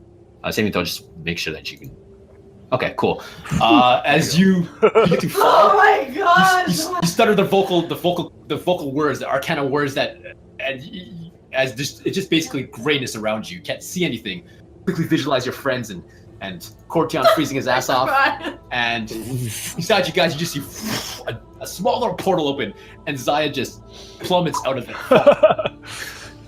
Is she still going terminal velocity when she hits? Yeah, she comes out fat. This did not go as planned. Zaya, you have a falling problem. I know, I really do, and I thought I tried to avoid falling, but I think hey, it you've just literally got fallen back off to of me. everything high. Cortionn, do you know anyone that can help me with falling issues? Harshnaag yells, "Are you ready?" No, not at all. Are you guys As he's presumably just waiting on the other side, having no idea what you guys are doing. So like I may have He has- misunderstood. Did he take the whole rope? No, he took one side of the rope. You guys had the other Like side. we have one hand or one. Yeah. You had it. He jumped over it. It's a long rope. It didn't uncoil itself. He just had it off. Okay, and is the side that he's on, is it exactly level with our side? For the most part, yeah. It's maybe a few inches higher there, but it's not like it's pretty level. We'll say it's level. Yes. I want to look Okay. at how many pittons were used and suggest to use We haven't used more than one. We haven't used any pittons yet. Oh, Well, then more than 0. We Then- bought how many did we buy? Like 10? Yeah, I'll say like 10. Okay, so I say we set up like a little I say we kind of as high as we can, we kind of Yeah. hammer in. so basically you climb on Wilfred's Rogadar, what do you shoulder. think? Three pittons? No, like 10! What if we have another Use all of challenge? them until we've arrived Yeah, at we our might need these. destination. Sorry, what was that, Rogadar? 3 would be more than enough. Right? One per So we person. hammer in 3 in kind of like a triangle formation. All right. So you climb on Wolverine's shoulder to higher? So you hammer them in, and you take time to do it. Make sure that they're sturdy, they're steady, they're not gonna pop right out. Yeah, we're not in a rush here. Aside from the, as I'm the- freezing my ass yeah, off. the storm is now pressing in on you guys quite well, hard. I mean, Visibility is low. better safe than falling into the falling into the ravine. Yes, absolutely. So you take the time to do it, but the storm has descended upon you almost to the point where you can only see about 10 feet. Your visibility has shrunk a little bit. And the wind is quite loud. It's starting to blow. It's making it hard to Oh, jeez. hear one another, hard to see one another. You're keeping close to one another. You can barely hear the voice. We're all gonna die. You can barely hear Harshnaag's voice at this point shout, "Are you ready?" This is gonna go blaring wind. terribly wrong. But I yell, keep the rope tight. Your voice falls on deafness, but but he's been holding it tight. He knows what the plan is, Okay. and after the pins have been secured, the rope is pretty taut. All right. All right, who's making the perhaps journey it could across? be- Perhaps we should do lightest to. To heaviest. Oh my Lightest gosh, to but guys, heaviest. I really can't. Zaya, you can Right. fly if you have to. You're fine. No, I can't! I can't! I don't have that anymore. What? Wait, let me see if there's anything I actually can do. What? It's been so long. I took that. I forgot that spell in a very long time. All right, so who's going first? Zaya? Yeah, I'll test it first, like still above ground. Hang from it and feel it and give it a good wake. Okay, It's- quick agreement to everyone before we go across here. If you fall, meet at the other side of the cliff, and we'll climb our way up. If we survive the fall, anyways. You recall that the ground off the cliff is quite sloped. If you fall, you're probably gonna take a tumble. Okay, but you survive probably. The snow would catch your fall for the most part. I mean, you might freeze to death. You might freeze to afterwards, death, but be lost the by initial yourself, fall yeah. wouldn't kill you, is what No, I'm saying. it shouldn't. It shouldn't be too much. Too painful. Okay. Well, all right Alright. then. Who's first? I'm gonna test it first. All right. Does it feel safe and secure? And am I? Yes, secure as Before- it could possibly be. You got a giant on one side and 3 pins on the other. I go. Beforehand, can I bless you? Yes, you surely can. And in I'm gonna- exchange, I will inspire you, Mr. Frozen. You inspire my blessing. Do it. Okay. That's in the bathroom. Oh man, I don't have. What is the DC to beat to make it across? So I can bless 3 people, 3 of my choice within range, or if I use a higher spell slot, I can add more.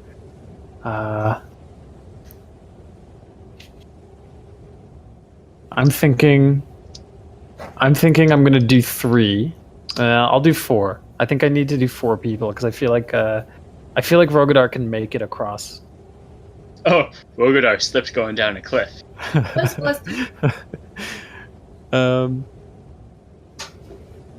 Yeah, I can't do any more than that. Otherwise, I'm blowing a 3rd level slot. All right. DM, Yes. how far is the other side again? Well, what you can gauge was about 30, 40 feet. Oof. Which is it? 35. Matters. They'll say it's 30 feet. I could have Okay, just then did my I'm gonna go first to- dimension door straight to the other. So Yeah, stupid. I'm just gonna. Okay, here's what I'll do. All right. I will take a running leap off of the. Wait. Hold on. Let me. You recall that the I've ground is done quite this icy. Running it would be quite dangerous. You can try. Okay. Well, I mean, All right, so I'm gonna roll to see if it's I rolled to see if it's 40, 35, or 30, just to be fair, and I got 40, so it's 40 feet across. okay. I'm gonna bless, and I'm gonna do the 3 people that I think would struggle the most. Okay. Don't bless Lucius. You're getting blessed, buddy. You're gonna get blessed. I mean, I don't feel that Too much Lucius goodness. needs it, Too much. but goodness. okay. I'm gonna bless. Sure. I'm gonna bless Lucius, Zaya, and myself. And I believe Rogadar and will. Scowl creeps across Lucius's face as he realizes that shit, light right. magic has been Oh yeah. cast on him. Would a blessing even take with you? Yeah, it'll take. Okay. But Ooh, I didn't even. I don't think have to about like it. Maybe it'll make him Kalimvor's- a little bit nicer. that. Yeah, he's Kalimvor he's like you and him are bros. I am not a bro Alright. to any god. I let your bro friend. All right, so Zaya begins her perilous trek across. Wait, I also wanted to inspire. Okay. Cortionn. Also, what does Bless do? So you guys roll a d4 and then you add that to a saving throw or an attack roll. Oh, okay, so there's no point of doing Sweet. that. Bless yourself, All right, right? Zaya, make It's on an attack roll Or a throw. saving. So keep it for when you fall attack next roll time. or a saving throw. All right, okay. Just in case you fall. You have a bad track record. Yeah, she does. She's literally falling You for had no everything. So Yeah, like this the is a rope is story for angled tonight. slightly down as per the request, right? Sorry. The rope is angled slightly down. Yeah, we nailed the pittance as high as we could. Yeah, you right? guys. It's on a descent. So he's got on his waist. Like you would have discussed it with Harshnaag. You've got it set up the way you want it. Okay, Yeah. cool. I see what you're going for here. I go. All right. Zaya begins her.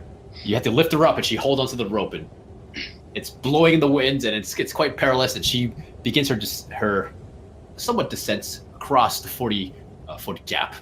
Is it angle? It's going down. Yeah, you would have set it accordingly. So you just And it's not long before Zaya's just out of sight. She goes off to the gray darkness, and you basically lose sight of her furry body. Make a athletics check. No. Athletics check. Is it athletics check? +4. You better hope it's a a D4. D4. Roll a D4. Owie. Intelligence. Please. I can't bless you. Does it actually need to be perfect? Are we being technical about ability checks and saving throws? 9. What do you mean? Always. Oh, right. Yeah, because Because it's not a... bless is for attack not a roll saving and throw. saving throw, not ability check. Right, it's an ability check. Right. Oh, well, I'm glad I'm blessed you, because All you're, right, you're well, falling. Why is she going first? You guys don't. You don't see. She basically goes out of vision, out of sight. You don't see her at all. Because And she's the so- lightest. She's the latest. You don't see her at all. Zaya, there's a gust of wind that blows through. The rope flies your tiny body, your weightless body outwards, and Can I slams touch it? you. Can I try to grab it with leg as a dexterity possibility? As it slams you against the rock face. It kind of knocks the wind out of you, and it pulls you back out. The windedness causes you to lose your grip, and you kind of fly outwards. Can I try to grab it with my toes or something? Is there any way I can dexteritily try to you tickle can't do another myself? check or a save. I guess you can do a saving. All right, fine. You can do a saving throw A of your dexterity failed check. saving throw? Well, it'd be I think strength it to is hold something on, though, wouldn't it? dexterous. She needs a leash. Yeah, you, I want to dexteritily put my bag of holding around and hold on to it like a magic trick. the more words you use, the higher the damage is going to be.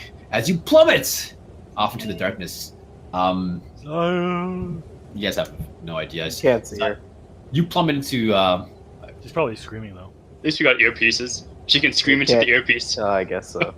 Yeah. Guys, Yeah, my that dying really wish fall. is for you not to. But out to the Running wedge to the- part, that's fine.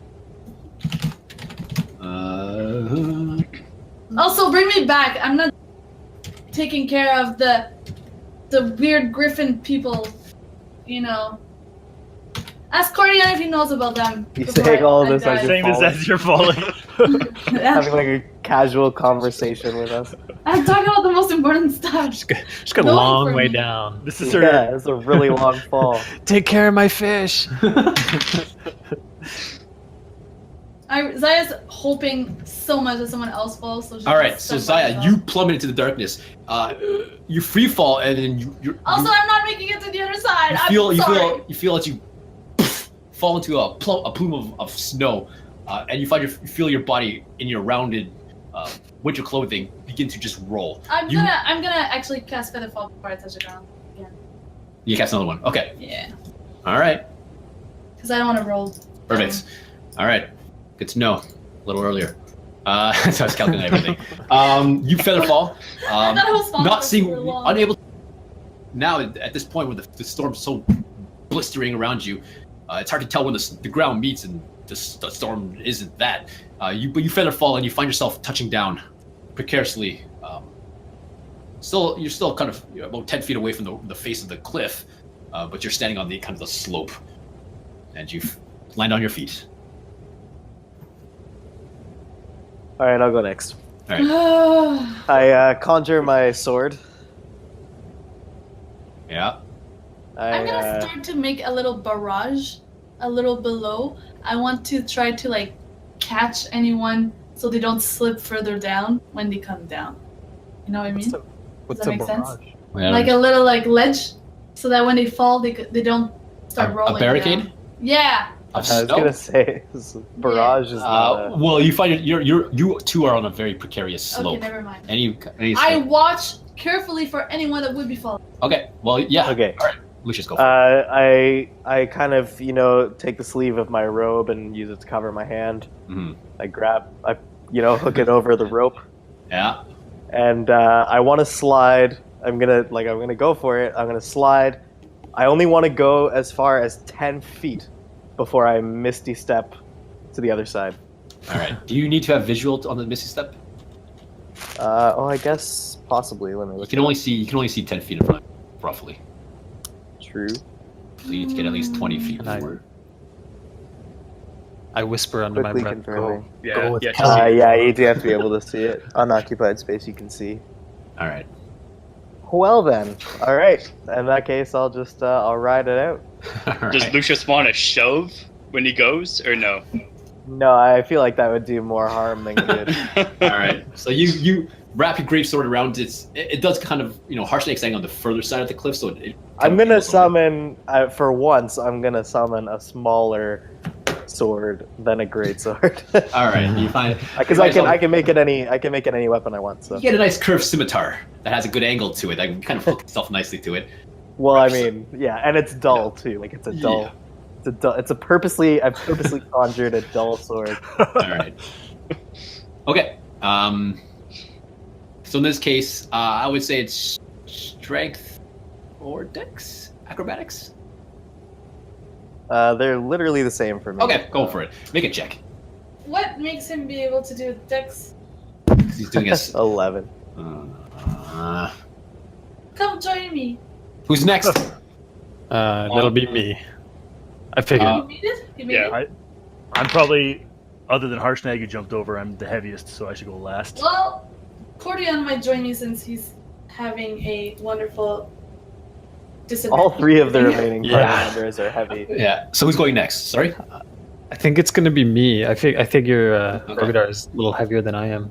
Yeah. It's Probably probably slightly heavier, probably yeah. Cortionn, Rogadar, Wolverine. I'm Okay. about 7 feet tall. Yeah, you're huge. Go in for it. comparison.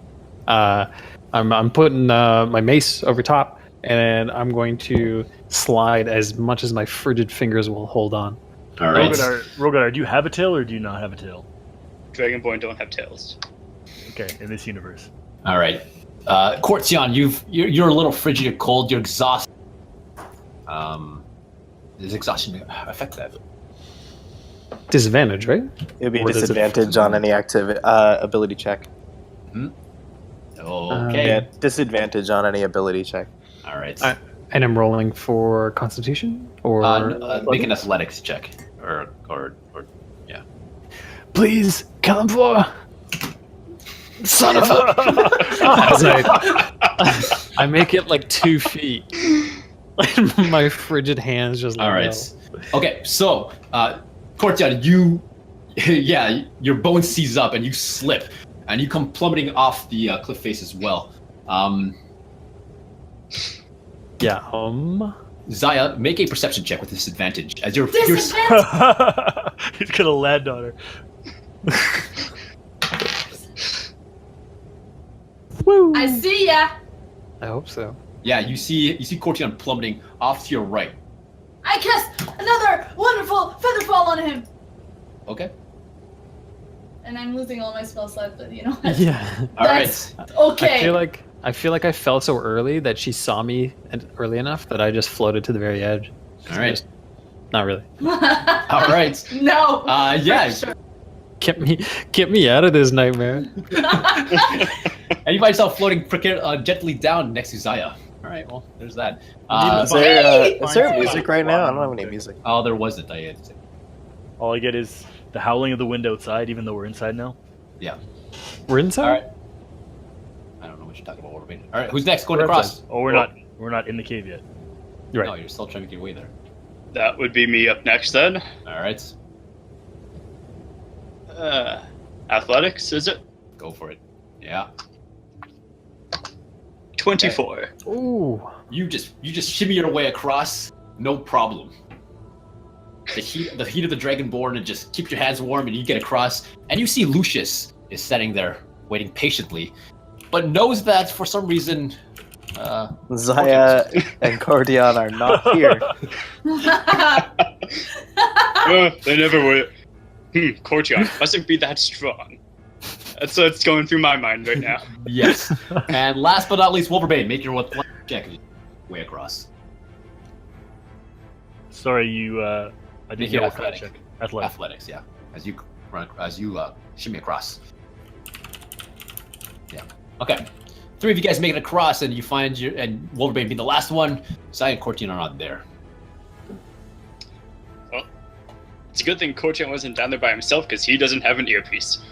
Yeah. I say that to Wolverine. Yes. We had better find our cleric, or else this whole journey will have been for nothing.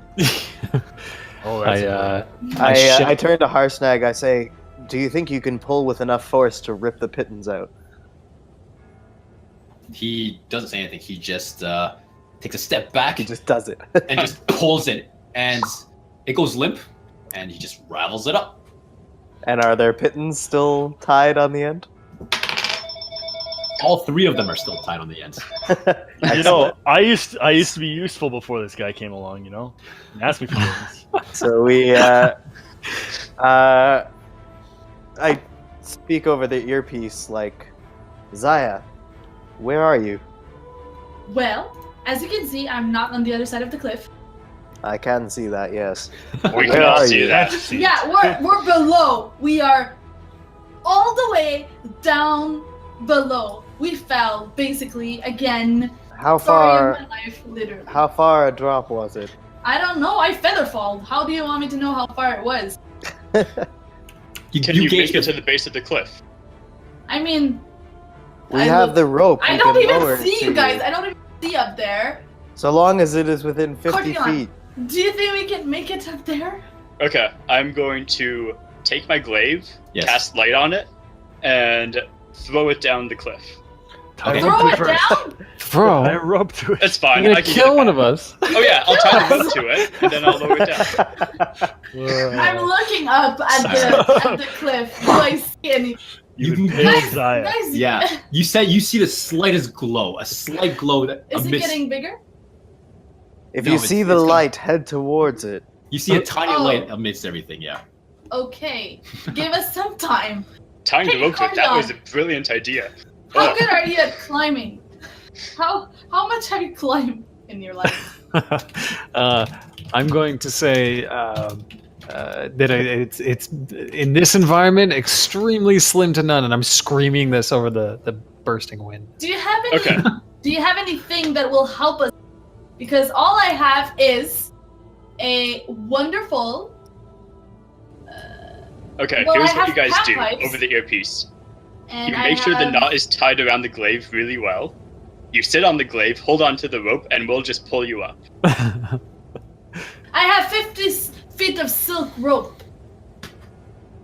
We Oh, have. yeah. We've There's already a rope lowered a rope. dangling down. We got the rope, right? You just Yeah, need there's to a- get to it. There's a rope dangling, and there's a spear that has light on it. You guys need to just go to the lights. How I'm far does it seem to be? The 20 storm feet at the is most. picking up. You Yes, need to the hurry. storm is kicking up. Okay, okay. I'm picking up Zaya, and I'm putting her on the glaive. All right. It's not that hard. Even I'm freezing. Oh, we're only 20 feet down from. No, it's 20 feet, 40 to 50 feet down. I say, Right. "Fly, you fool!" All right. Harshnaag begins pulling you guys up. You guys are dangling on, but you're holding on for dear life. Harshnaag pulls you up with ease, and you find yourselves with your companions once again. Saved by the Featherfall 3 times. If you guys didn't have that, it would have Featherfall, been super something useful else. spell. While What we're- is this time? Zaya. While we're going up, I'm gonna explain Zaya has to a thing for falling. Cortionn about how I literally almost died, not from fighting, but just from falling back in the days Many times. a lot, and that's really true. Like and 3 times how- from Literally. the same wall. I literally almost died for real, just from falling over and over again, and that's why I don't hesitate to use Featherfall. All right. That was an awesome wall. That was so funny. All right, great. So you guys find yourselves now as the storm is pressing in on you. The visibility is now almost 0. You huddle together this time, keeping it within arm's length, holding onto each other. and you follow Harshnaag, continuing along the cliff face. Manage to traverse this 40-foot long hole.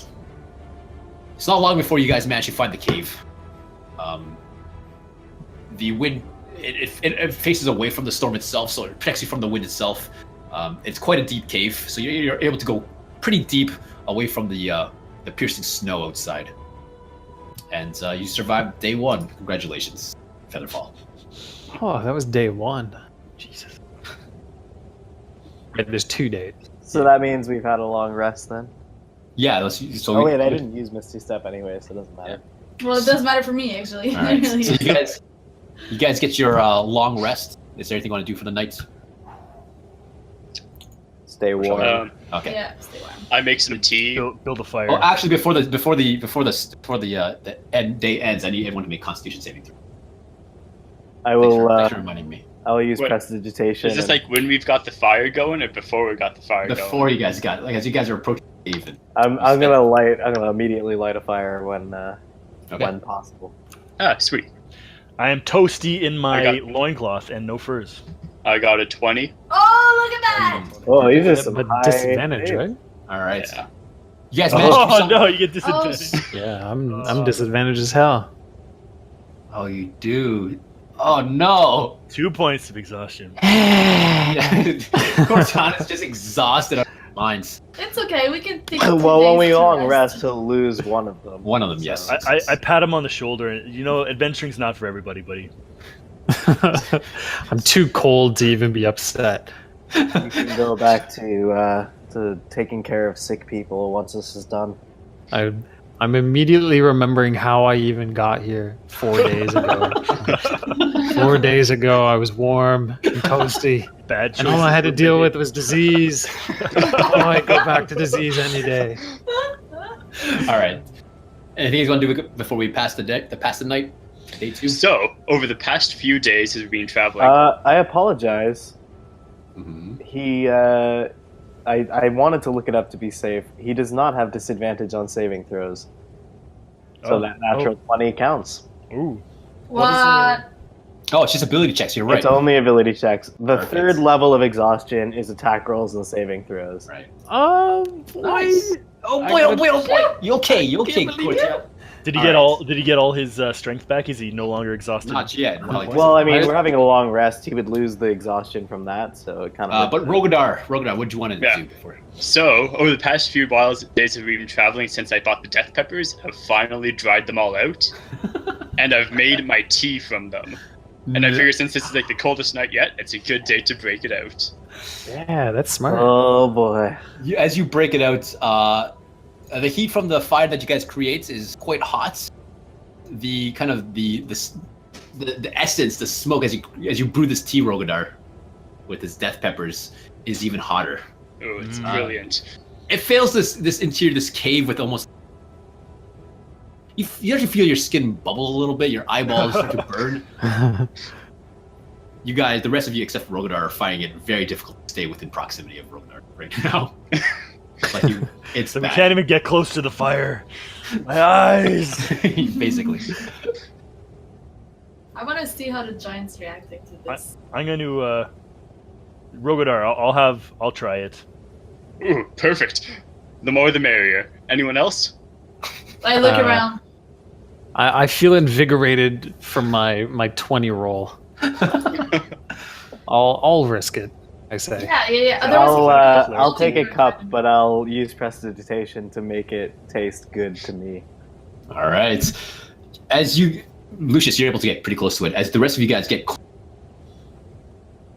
is deadly. You guys recall that people that were handling these were doing it with gloves because it was literally melting away paper bags. It was so potent that it's not something that's I'm looking at you this. feel like you should be ingesting, but you go for it anyways.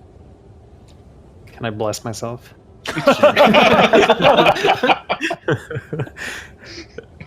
Wolverine, you taking it down too?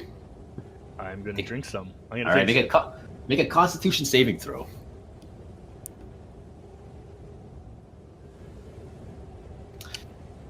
Yeah, it doesn't go down very well. You managed to take a gulp. You managed to kind of hold it down, but it basically sears every part of your internal from your lip down to your stomach, and you know that's gonna be a mess. And I'm gonna have spicy poops in the morning. you're not gonna have a great sleep, that's for sure. You're gonna feel terrible. Lovely.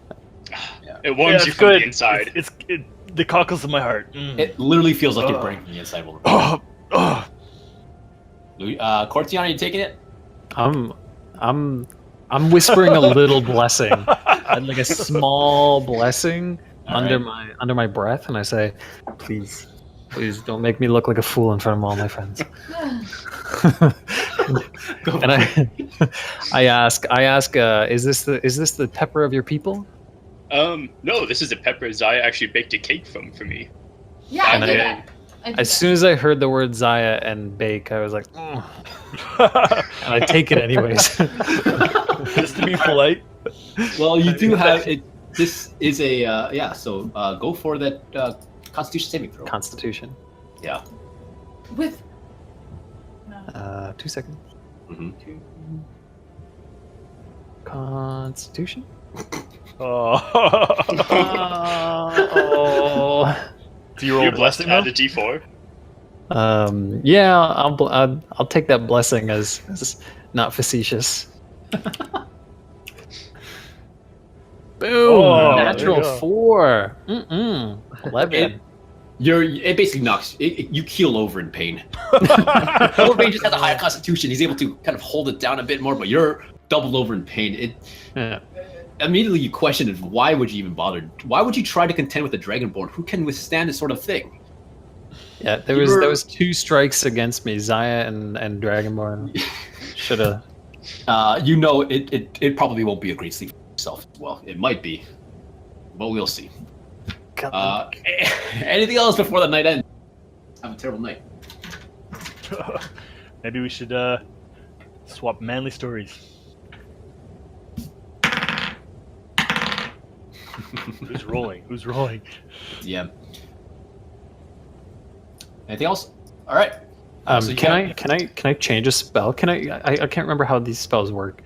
But I can memorize some other spell. Yeah. I think I'm gonna just switch one. You do it over your over your. Is it a long rest? Yeah. I'm gonna. All right. Pop So cool. you guys find a place to sleep, a place to nap, nights away from the burning sensations that Rogadar has created. Harshnaag has been sitting kind of against the entrance of the cave and staring outside into the snow.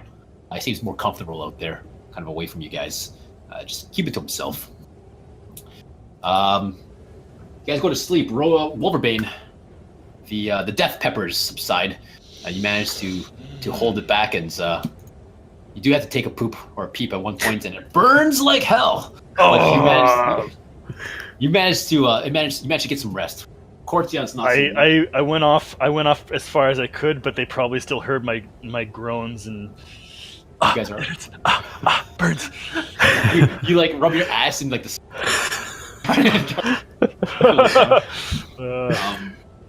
However, Cortionn, I have to go to the entrance and grab some snow just to like pat on the area.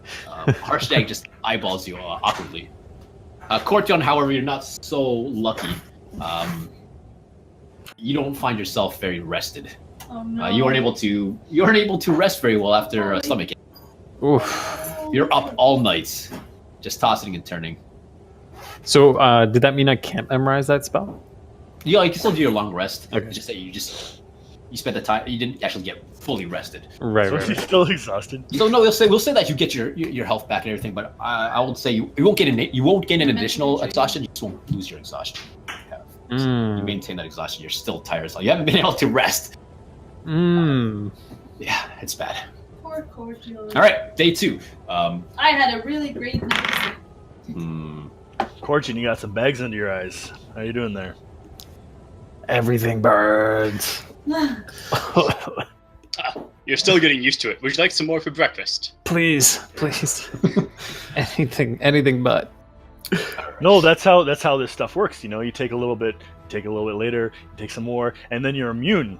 You can do that with like arsenic, and you do it with like Go on. Overbane, have you ever tried brewing with arsenic? I could procure some for you if you'd like to start working on that. I'm already immune. I've done it. Yeah. Oh, really? He It's has been used this resistance whole to time. it, probably. I would love to test that theory sometime. That'd just be a waste of time. What's the point? All right. So the weather today, as you exit the cave, prepare for the day, have something to eat, warm up a bit, prepare yourself. The storm, the massive storm, has subsided, but it has left quite a cake of snow on the ground. It's still snowing quite heavily, but visibility has gotten much better. It's a cloudy day. It seems to be another really cold one. Harshnaag says, "Are you ready to go? We should be at the Eye of the Allfather by dusk." Is that funny to you, Wolverine? Leave it once. It seems a little fast, to be honest. Don't worry. But I'll take it. I'll slow it down real nice for you. And you guys begin to continue your trek around the mountain pass. You guys journey for a bit. Again, back into the cold. As you now face the cold once again. I need Constitution saving throws from everyone. Okay. 18. We're Constitution bros. Okay. Man, Corchad's not having a good day. I'm fully expecting a keel over. Just It's not quite as seasoned an event as between you guys Cortionn should have brought Darren. basically just dragged this noob along, Regretting all his life choices. like threw him into the deep end, like right off the bat. between Cortionn's furs and the burning sensation of the death pepper, he manages to keep warm enough. And you guys keep warm. You get to a point where you approach kind of the edge of a cliff, and you now look down upon a set of mountains that surrounds in a large miles and miles long circle almost that descend into what appears to be a kind of like a descent. And there's a smaller mountain just in the middle of them all. Harshnaag says, There is the Eye of the Allfather. We must make our way down the mountain. From there is a stone bridge that spans the chasm. We should be there by nightfall. Come. And he begins, there's a kind of a lesser steep path that descends downwards. At which point there is sort of a rift. He's making his way towards a particular location that he recalls. There is a rift that juts across the landscape, quite deep and quite long. You can barely make off the ends of it.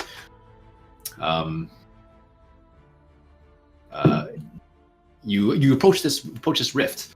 You can see on the other side is a flat plateau. What do you mean by How rift? wide across is Kind it? of like it's about let's see, a rift being like a chasm, like a chasm, Oh, an an abyss? tear of sorts in the landscape. A canyon? It's about Like it's blocking our yeah. path. Harshnaag kind of looks confused and said, "Again, there used to be a path here, but it must have fallen into the abyss below." And you look, and it's a good solid distance of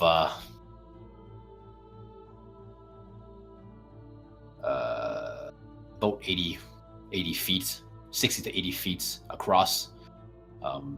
Probably 60, about 70 feet, 60 feet at the narrowest point that you can see. And then it spans to beyond 100 feet. It's quite large. He seems to have brought you to a kind of a narrower point of this. He stands over and looks over the edge. It says, "It must have fallen, but we must cross this chasm to reach the Father." And he just begins to kind of look around for a solution. Why don't you just use your amazing strength and throw us all over? Good idea. You're just awesome at everything. He picks you up, Overbane. Just immediately, as you say that, picks you up. and goes to toss you. Whoa, okay, no.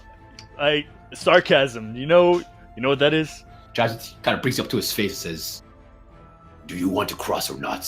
I can make the throw, no problem. I can climb down this cliff face and up the other side. How will you cross?" Okay.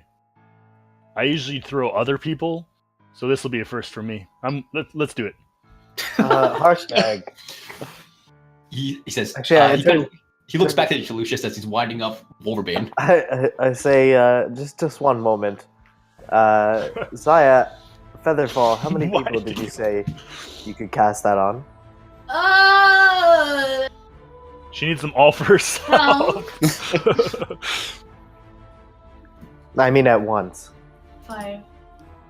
5? Uh-huh. Are we gonna jump off the cliff? That sounds amazing. No, I wonder if we could somehow be bundled and thrown all at once, and Zaya could Featherfall us on the other side. I mean, it could. Bundled into a bag of holding?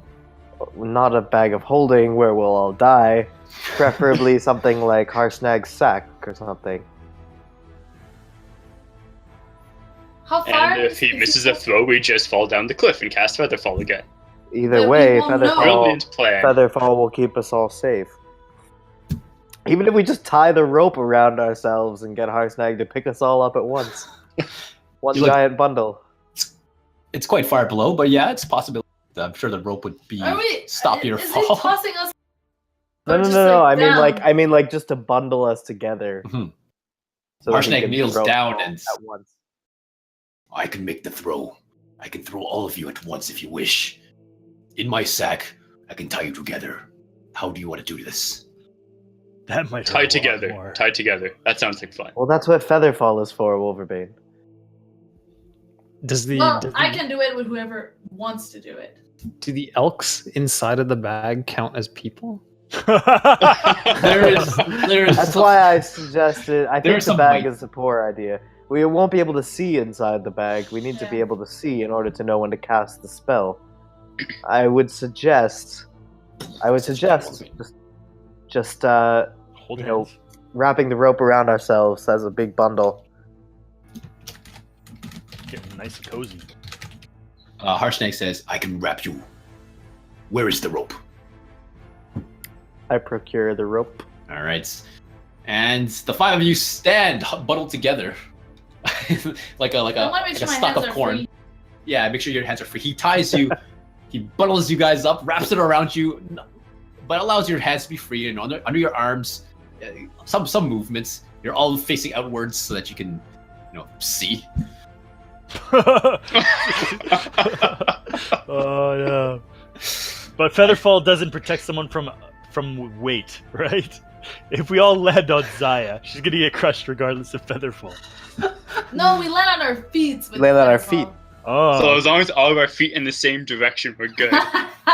Otherwise, it's a paradox. tie us upside down. And then... It's like buttered toast on the back of a cat. Yeah, exactly. All right. Exactly what I was thinking of. He ties you quite tight. You find yourselves kind of gasping for air for a second. He pulls the taut with the strength of frost giants. He loosens a little bit, realizing your fragile bones will crush under his strength. As we get prepared and stuff, I'm gonna play a little tune on my panpipes for the giants to be inspired. All right, you play almost of a kind of a death march sounding thing, of a last kind of song. Harshnaag picks you guys up. You feel yourselves be pulled up with your companions all tied to you, and he says, "Are you sure?" No. But I am so down for this. I ask if this is a regular day for you guys. Oh, yep, More or less. yep. Harshnag takes a few Are steps you having back. fun yet? I'm still feeling the peppers. Yeah. Actually, Cortionn, make another constitution. Out of curiosity. I mean, I'm not feeling the peppers. I'm not. I feel fine. I'm making it. Is that it? That right there? Yeah, that was it. Yeah. Yeah, that was it. But I don't have disadvantage, right? No. It's just you find yourself. It's really taking an attack on your bowels. And you can't help but just let a little. And it just Oh, that is it burns. foul. It burns. Even Harshnaag I'm holds glad you we're out a tied bit. together. I'm glad we're all Say, just throw us quickly. He takes a few steps back. I try and give him props just for that. Don't even. Harshnaag I don't makes know a where running. you are. Where are you? right back here. It's hard to do as you're bouncing up and down as Harshnaag runs and throws you 60 to 70 feet across the chasm. You sort of tumble up and over. You see the sky. You see about 200 feet below you to a rocky abyss. You see Harshnaag. You see the plateau. You see Cast it. everything. This seems like a really poor situation to be in. You're about to find out I how want to poor. wait until I feel like we're when I feel it that we're starting to drop down. Does it matter? Does it just? Wait, what did Oh, you I just don't want roll? to cast it when we're like a pit, right? Well, it doesn't make us light, right? It doesn't just like we won't stop our motion. No, that's the whole point. Is it like slows our descent, and we land on our feet. No, but if we're going sideways, is it gonna like stop and we're just gonna drop if she casts it in the middle of the arc? Oh I no! want to wait a little Yeah. longer. Well, No, she Let's wait and just see meant what the DM says. just right meant here. we want to be descending. That's yeah. all. Natural Saya one. just cast it. Natural one on that throw. Oh, I What? inspired him though. What? It's Doesn't make a natural one. difference. It failed. So I'm Harshnaag sorry, goes I for was running. me, guys. He goes for a running He start. doesn't. He was so Makes confident. He was so It's- confident he could throw us all. It's sort of one of those things where baseball a long time and you put too much effort into it, you end up releasing too late, and it just kind of goes straight to the grounds. He just throws you, and it just winds up throws you, but you whole find time- yourself. You guys pretty much just go straight first into the ground in front of him. You don't. Yeah, you start rolling. You all take. Let's see. What the Is this- heck is going on? Is he a real? He's not a real giant. You all take. You only take 6 points of bludgeoning damage each. Oh, only. As he runs over, quickly picks you up and throws you again. This. He doesn't even let us recover from that. Fuck. What? No! No! It's not. It's not. That's not even funny. He's laughing. He's like thinking our misery is so funny. Oh, You have man. another natural one. That's too. sucker. Oh man. Okay, let's just say the. Add another 7 to that. He picks you up again and throws you. What? You guys get across. 7 points of damage on top So you of take that. total of 13 damage. Let's just say 13 points as he picked you up and tossed you to the ground quite hard. we What all are you took, thinking? wait, we all took 13 points of damage. Total. Well, total. So the first was Okay. 6, then a 7. Yeah. So Wilson. Okay. Yeah. I'm not gonna. He didn't pick you up and throw you down again. He I regret this plan so much. He throws you across. This I time. have a headache. This time you sail across the chasm in Now? glorious fashion, Now? and you find yourself landing on the plateau on the other side. You're coming down on it real quick. With Featherfall now. Feather fall, and you find yourselves something lift as you're going head first. Your feet kick up from below you, and you begin to descend like a stalk of corn. Just What do I see? well, Zaya, good question. This is what you see. Oh, we see a map. Rogadar starts untying himself so he can Alright. move. Did you draw this? Negative.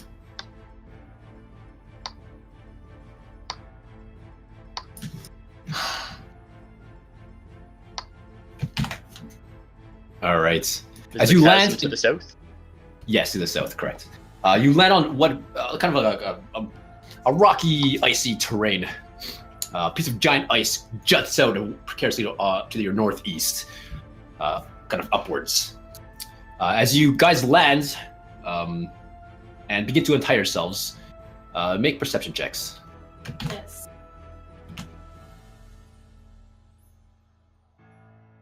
Wow, Wolverine, look at that roll, man. Pretty cool.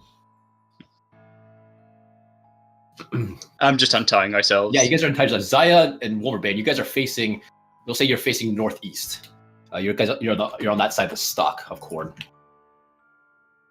So you see what appears to be something staring right back at you. It's hunched over, looking at it's kind of hunched over a fresh kill. What appears to be some sort of mountain lion or crag cat or some sort, and it's just viciously ripping in.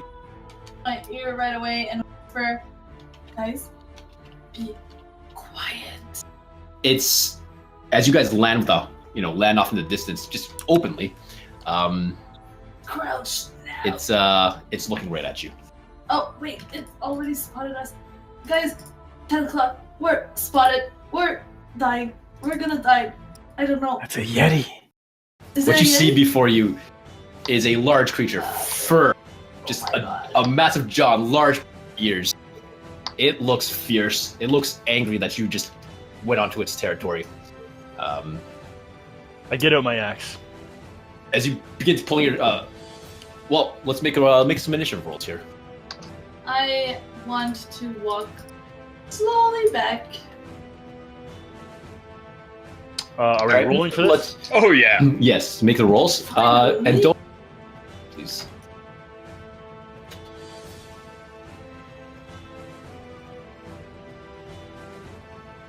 Oh, I got a good initiative roll. That's crazy. Never do.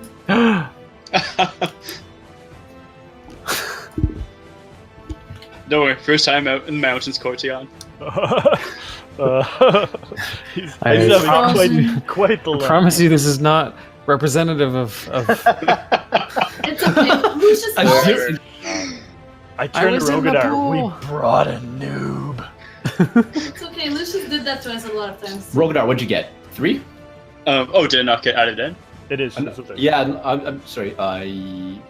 Just give it to me, please. Oh yeah, 3. Okay, no, I got messed up something here. Wolverine 8, I think. Yep. Zaya 22, 22. Lucius 21. Yep. Cortionn 0. All right.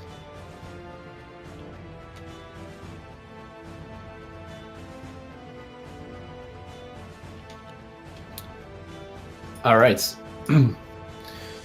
So as you guys land at the top of this round, you would need to spend your first action untying yourselves from the bundle of corn. corn. So Lucius, you're at the top of the list. What do you do? I thought Zaya was higher than me. 22. Oh, I did save. I did. Let me make sure. 22. Yeah, that's good. Wolverine, that's good. Okay. I accidentally backed out of roll 20. Oh no! All right. Zaya, begin untie yourself. That's my turn. Yeah, essentially, you gotta use your action. You gotta use your action to untie yourself. So you. Can I move after? Yep. I want to move back behind the boys and go like behind Rogador. Okay. Lucius. Oh! And I'm gonna use my bonus action to inspire Cortionn. Okay. 'Cause I didn't do it last time. All right. And I'll say, I will play my lyre for you and also blow my panpipes too. Listen to these notes so true. Be inspired by me, your crew. It's an inspiring piece of artwork. Yeah. So you're now inspired, Cortionn. I It's truly also am. just so you know, it's a D8. It's a what? Oh, a D8. A D8. All right. Lucius, Okay, so we have to use our first action to untie ourselves? if you wish to be free. Yeah. Well, yeah. Okay, so I quickly untie myself. Well, if we're all tied together, if someone cuts the rope first, it would fall off everybody, right? Yeah, if someone cuts themselves, I guess. You kind of imagine you you wrapped it around yourselves and you're all tangled mess. As to not slip from the bundle. Okay, for my bonus action, I will cast Hex on the creature, All right. and I will give it disadvantage on strength checks. Sweet. X. And then I'm going to back up as far as I can. All right. Run away. The Yeti looks at you guys, and it lets out this kind of this mighty roar. It just bellows this gnarly sounding, grotesque cry that echoes in the mountains around, and it almost feels, you can feel your bones vibrate a little bit as it just bellows and roars at you. It bares its long claws and its large maw. It's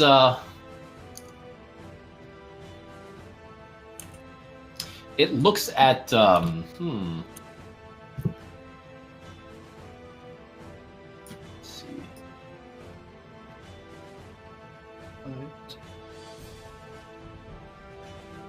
It looks at you, Wolverbane.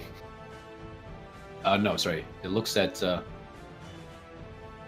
Okay, it looks at Wolverbane, the biggest target there. And you look right into the Yeti's eyes, and its eyes just turn this purplish, glowing, icy look on its face, and it just stares right at you. Make a Constitution saving throw.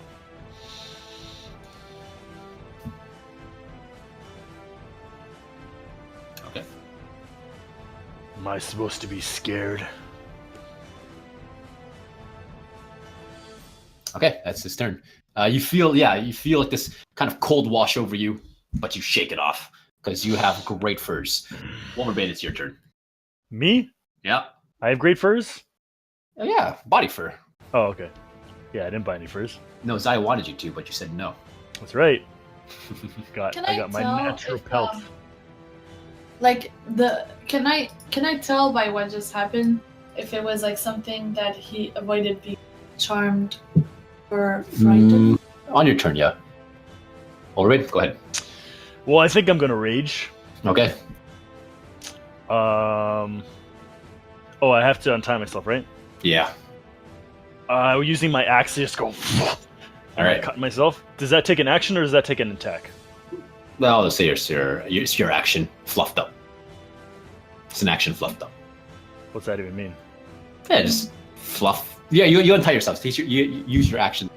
I use my action. Unless you want to, you want to attack the rope, right? Oh, do you know what? Okay, I won't. No, I won't. Okay, so Okay. I'll rage, and then, while tied up, I will start to drag everybody towards the Yeti. All right. With my great axe. All right. Rogadar and Cortionn, you both get pulled in tandem. All right. And then I will attack twice. All right. Raged with my Go for great it. axe. 25. That hits.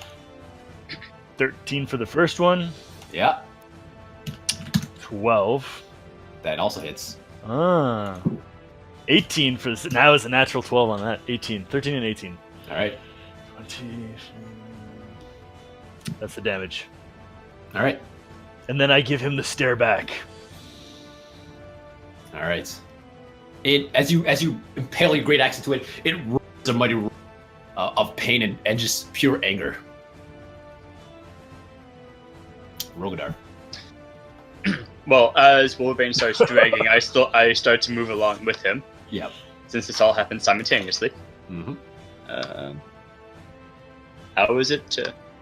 Was it alt click? There we go. So 10 feet away from him, I just sort of go between Wolverine and Cortionn. Yep. And I attack him twice with my glaive. 18. Yep. That hits. 9. Yep. 11. Mm-hmm. Oh, that hits? Oh, sorry, that does not hit. Sorry. Yeah. And then the back end of my glaive. Of course. Ooh, natural 1. I miss. All right. Cortionn, you've been dragged up along to this in front of this Yeti that now looks over top of you. With deep within his maw, I see. I remember better days. How do you feel just being you're tied to this ferocious barbarian that's going towards a ferocious Yeti? I feel cold. I'm feeling a lot of things right now. If I'm gonna be honest with you. I'm gonna. Am I attached right now? Am I still tied? Yeah, you're still tied up. You're in attack range though. You can attack if you want. Sure. I think the first thing I'm gonna do is just try to top everybody up with a mass healing word, which is a bonus action. Okay. And it's everybody that I can see within range, and the range is 60 feet. So that's pretty sweet. I did it too. And it is a D4 1 plus my spellcasting modifier, which is Good. 7, I think. Is it? That's what I've got in my sheet based on calculations. Does that sound high? Yeah, but it's possible. I mean, What's your wisdom? I will take it. Wisdom modifier is 4. And then my proficiency is 3. yeah, that's good. That's what I have too. That makes sense. That's Do you exactly get your what I have. proficiency? I don't. It says add casting modifier. I mean, it's good. It's what you have on your Spell check. spell attack. I don't think your spellcasting modifier adds proficiency, though, does it? Only based on what the Roll20 sheet tells me. Oh no, I mean, I guess my spell Well, attack. that's your bonus- attack bonus. Yeah, That's- your Yeah. attack bonus adds proficiency, but I don't think it's counts as your spell yeah. modifier. That should just be your It's- wisdom. Yeah. Yeah. Okay, So 4. 4 and 1 is 5. Okay. So that's my bonus action. I can use my regular action, and I apologize. Eventually, I'll get better at remembering what all my spells do. Yeah. I'll probably do. Oh, didn't mean to do that. So don't look. I'll probably do Raven Fieldment just to get this guy weakened All up right. for the All big right. boys. For the big boys. Does that sound good? Are we for spell You're- casting rules? Oh yeah, somatic. Are my hands tied? Well, no, it's a matter of you can't range. cast. There's only the only way yeah, you can 5 cast 2 feet. spells per turn is if one of them is a cantrip. Oh, sorry. I thought that was a bonus action, so that was okay. Well, The- it is like you can still take a full action. That is true, but the spell casting rules, independent of the Gotcha. action bonus Okay. action rules, are that if you're going to cast 2 spells in a turn, one of has them to be a cantrip. has to be a cantrip. Okay. Yeah. So I will use. Give me 2 seconds. Got a cool one. Got an interesting one for you. A tasty one for you guys. Serve it up. So I've got. So he's damaged. So I'm going to use an interesting trick my fellow grave clerics have taught me, which is Toll the Dead. And I just yep. So I point at one creature I can see within range, and the sound of a dolorous bell fills the air with it around it for a moment. So this is a wisdom saving throw. Go against for it. my. So 10 and 7, 17. It fails. Wow. Shit. What's wrong? No, your Oh, spell- it fails. Oh, it fails the save. She's 11. Is what you're plus saying? 4. 15. 15 would be your spell save DC. Did it still fail? Yes, it still fails. So what happens? I don't think anything happened. Sorry, when you say failed, did he fail the check? Yeah. So he failed to meet your. Okay. So you succeeded. So in that case, if the target is missing any hit points, it takes a D12 and necrotic. Whoa. Okay. Nice. Sweet. What And I level think are I you? lied to you. I also at 5th level and above, it's 2D12. Yeah, there you go. What? What is this domain? It's your domain spell. This is a domain, so you can only do it Oh, like once. Yeah. All right. Toll the Dead. You watch the wounds that Wolverine has created just start to be festered with black dark energy as this bell starts to toll around his head. Ding ding ding ding ding, poof, and it kind of creeps up into his neck, and you watch him his head just begin to shudder. He's taking necrotic damage. All right, Zaya. Okay, so I want to know first of all if what I saw happening with Wolverine. Yeah, make a nature check. You see if you know anything about Yetis. Yeah, you just know that Yetis, they have this this gaze that just chills you to the bone. It's not magical, not really essentially magical, but it's almost paralyzing. Is it considered frightened? No, it's considered paralyzing. Shit. Ooh, that's bad. Yep. That's the bad one. Yep, that's really, really bad. Okay, so there's no point of using that. And, okay, so therefore, I will not do that. And instead, I'm gonna cast my spiritual weapon.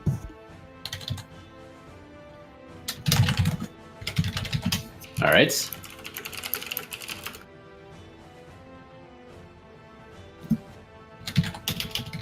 that your turn? I'm gonna create my flail beside, either on one side or the other of my partners, and like I assume that it's my action to cast it, but then I use it. Or am I wrong? I can't remember. Yeah, you can. I don't think. Because to use it as bonus action. So if I only cast it as my action, can I use it as my bonus? I guess I could, right? Let's see. I thought the whole thing was a bonus action. Yeah, I'm not sure anymore. So you can always type roll 20 to look it up. Okay. It's a spiritual weapon you're looking at. Yeah. Yeah, it's a bonus action to cast. You can't use it. Okay. Yeah, Okay, no, someone like, else. No. Like part of the casting, you can make an attack with it if that's what you're asking. Yeah. Yeah. So can I cast it and use it? Yeah, go for it. Okay. Yes. So I will do that. Says when you cast a spell, you can make a melee spell attack against the creature. And Perfect. now I have also a +1 to attack roll. So does that mean that I get plus? No. Your attack rolls. Your spell attack rolls. That is a melee spell attack. So So it misses. does it count as attack rolls? Because I have the pipes of soothing that do +1 to attack roll. So Your spell attack rolls. Spell attack. Okay. So that misses. It just bounces off the hide armor of the Yeti. Anything else, Zaya? Right?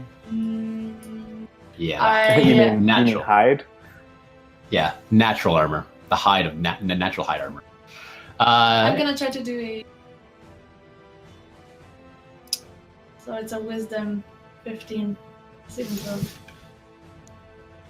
All right. It succeeds. So not. Okay, Lucius.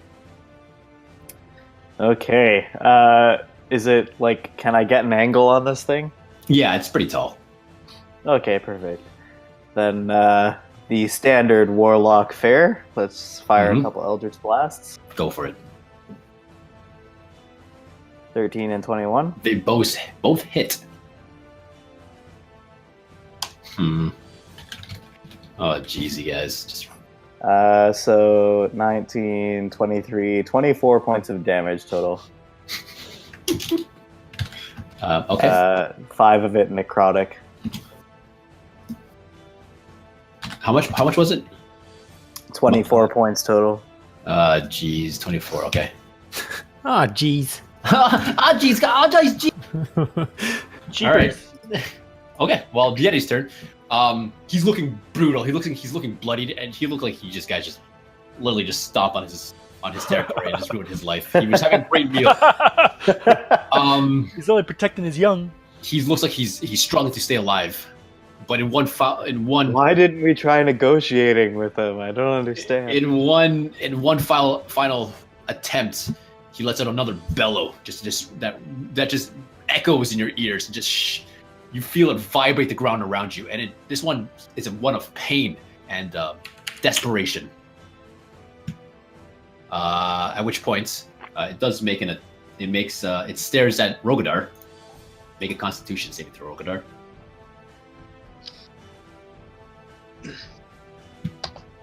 15. All right. You feel the cold frigidness come across you from you staring at him, but those death peppers really helped. At which point, it takes its claws and makes an attack against Cortionn and Wolverbane. First one against Wolverbane, natural 1. Wolverbane just bounces off your pecs. He comes around with Cortionn, hits you for 15 to hit. Oh, sorry. What am I doing here? Sorry. What is your AC? Oh, yes, that's what I. Yep. It's not enough. Oh, look at that! As he clashes you with his claw, doing 8 points of slashing damage plus 1 point of cold damage, so 9 points total. How does reactions work in this game again? So sorry. Can I react? What's the reaction you want to do? So I've chosen the feat of war. War something. War dude. War bro. Warcaster. War Found it. bro. War. That sounds like a legit spell. I'm just making this up now. So it's oh no, it's only opportunity attack. I'm sorry. Okay. Opportunity attack. You can use reaction to cast a spell. Okay, cool. Unfortunately, not an opportunity attack as he slashes you for 9 points. Ouch! It's terrible. Wolverbane. He's looking really bad, eh? He looks real bad. He just let just a cry of desperation that now just has echoed. It's just the echo is now fading. That's not good. I'm gonna climb up on top of him and grapple, All right, let's make a grapple check. which is that athletics? Yeah, strength versus my strength or dex. Athletics. Or Athletics. It's athletics or acrobatics. But the Yeti has disadvantage on athletics Mm-hmm. checks. Ironically, because I rolled the same thing as you, Wolverine. It fails. It fails the athletics. So you climb on top of this Yeti. It's barely standing. It's heaving. I want to take it by the horns. All And right. just like You steer it, wrangle basically. him. You're wrangling him. And then so that takes an attack to grapple, or that takes an action to grapple. It's an action to grapple. It's an action. So I will action surge. I will use my action surge to shove him to the ground, prone. All right. Which is another strength versus strength. All right. Natural 20. As you wrangle him, you just kind of jump up, drive your heels into his back of his neck, and it goes tumbling down. Little puff of clouds of snow. I just want to like have him by the horns and just like twist his neck very painfully as like driving my knee into the base of his neck. Perfect. Yeah, take him down. All right. You're just on top of him. As you're twisting Wolverbane, as you're twisting his body around, you kind of just turn around a bit, kind of look behind you, and that's when you realize you've been fighting the baby. As now responding to the cries of the child that you now have just destroyed, this large claw from behind the jutting piece of ice, and the true Yeti comes peering out, staring at you guys. Harshnag! Hurry up! Harshnaag, preoccupied at the moment, as now the true Yeti, the abominable Yeti, now peers out, watching Wolverbane on top of his child, strangling him. The look on my face at this moment is just Yes, it's bad. The cry of the child is now screaming for its mommy, and the abominable Yeti has shown. I yell behind me over to Zaya and Lucius, "We got Mama Bear!" At which point it approaches you guys. 5, 10, 20. Oh man. to its child. Oh. And as it's coming towards you, you just as it's now pissed, and you see this crackling bluish energy is expelling from its mouth. It is angry.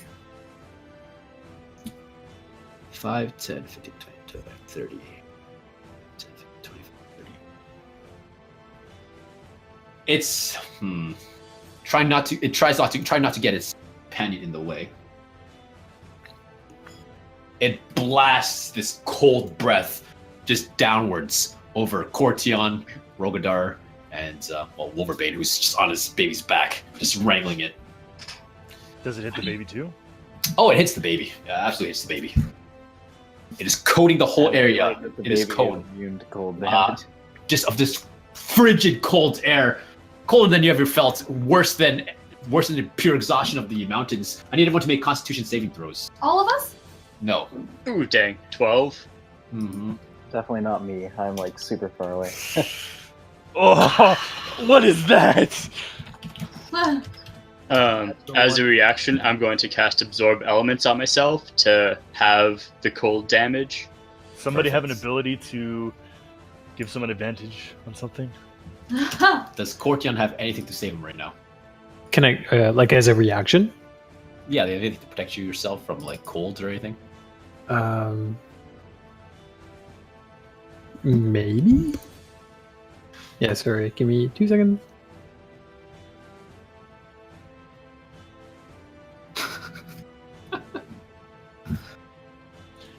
I tense up immediately, ready for a reaction. Yeah. Because the damage it does is quite significant. As it blasts the area, Zion and Lucius, you watch this, the area just gets caked in icicles as you guys take 55 points of cold damage. Who does? The ones that are getting attacked. Okay, so I will. 7. I take half of that, 32. so 27, Yeah, 27. That's what I took. and then I am reacting with my Stone's Endurance. Mm-hmm. I get to roll d12 plus my Constitution. So can I react with anything? Only if you have a reaction. Spell-wise? Oh, So minus 13. 27 minus 13. 14. Yeah, Okay, I take 14. great. Cortionn, you can. The reaction has to be. It's under certain circumstances. If it's a reaction spell you're trying to cast, oh, I see. it Okay. needs to be a reaction spell. Yep. Do you have anything? I probably do. I just don't know my spells well enough to say what I've got at the moment. Do you have Absorb Elements? I don't. At least not memorized at the moment. Hellish Rebuke, perhaps? Not memorized. Not prepared. If it even is cleric spell. This is bad. I feel bad that. Oh, it is Cortionn dead. I don't know what's your HP, Cortionn. It's probably not enough. I think. And I'm taking suggestions from the crowd, the microphone out there. Do you have Shield Master? No. Does Shield Mastery feat? Or is that just Dexterity saving throws? I think that's just dex saving throws. Are you? I don't have it. Oh no, Are you wait, a no, it's all regular- area of effect. Are you a regular cleric out of the player's handbook, or are you using Xanathar's? Xanathars. So a grave domain. Is Wolverine still on top of the baby? I mean, if you took enough damage to go below 0 HP, then I don't think you'd get a reaction anyways. Right. So And what was the damage? Sorry, it was a 55. Oh, I'm dead, bro. I'm like 100% dead. So you fall unconscious. unconscious. Right. You watch his to be clear. Cortionn. To be clear. You watch his body tense up. It almost looks like it's encased in ice a little bit before it shatters and Cortionn falls over to the side and goes unconscious. We're just gonna finish this turn order. Rogadar. Feeling bad about this, but Big Mama's gonna be a problem. I'm gonna take 2 quick attacks at the baby. All right. Go I'm for feeling it. bad about this though. Can't be distracted by the baby while we're trying to deal with this. So Wolverine has him prone on the ground, right? So it's Yeah. advantage. Yeah. 27, Yeah. 15, That's enough. Yeah. How do you want to do it? 27. The first. He just want to overkill with the mother right hacking- there. Hacking away at this baby. Okay, so with the first one, just mercifully, I quickly cut the baby's throat. Okay. Mercifully, you Well, hear it's fast at least. Yeah, it's cries for its mom and the anguish and pain that it's in. It's silenced. Then I am going to step over here, or I guess right here. Okay. Sort of trying to get in between. Actually, I'm gonna step right here, getting in between Cortionn, who just fell unconscious, and this big person. Mm-hmm. Second attack was 27 or 24. Yep, that hits. 13 slashing. Yep. I'll use the butt end of my glaive. Natural 1. Just bounces off its stomach. Action surge. Attack again. 28. Yep. 12. Yeah. And last one. 19. That hits. 8. Yep. And that ends my turn. I am so dead. Yeah. The last of the turn order with the 0 initiative just doesn't seem to be catching a break today. Cortionn, Oh, I need you to no. make a death saving throw. So I need you to roll a d20. Oh, You save. You make the first. Okay, Yeah. good. You're not gonna die. Good beginning. And so I think that's where we're gonna end for the Knights. Battle of the Yeti. It didn't. Oh man, I feel so bad. Don't Cortionn worry, just joins everybody. Harshnag will save us. Yeah, No, yeah. there's- Harshnag's up there, right? Or recover our No, corpses. he's not here. I don't know. He's maybe. Harshnag is climbing down the cliff on the other side. He's making his way back. After throwing you guys He's to the gonna, ground. blame he's this- gonna I come blame in at this the on very him. end, just like in the giant fight. He's No, gonna no. I There's have no. faith. I blame Harshnag for smashing us into oblivion. two natural ones. You just. Oh, I got you! Woo! no, Yeah, just if he needs to, comes like, down the oh, mountain and sees us all sorry. dead, he's gonna feel bad. Now he's going back to killing giants. Yeah. Well, that's where we'll end for tonight. Definitely have your level 8 prepared for next session. If we survive. Well, maybe. If you Well, survive, it's I 10 mean, minutes early. Or an extra character, because you know. or an Yeah. extra. I mean, Stop. Ooh, We're I gonna. got I'm my gonna. Storm Barbarian already. I'm gonna raise from the grave. oh, I like it. Grave domain. I need to. Alright. I want to cast something. You guys are.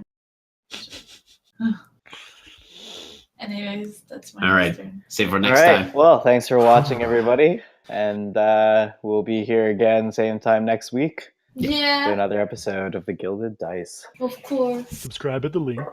Yes. Subscribe by all means, and So you can follow know. us on Add us on Twitter. Follow us on Twitter. Subscribe to us on YouTube. Good times. I'm a little behind on uploading episodes, but we'll get there. And yeah, have a good week, everyone.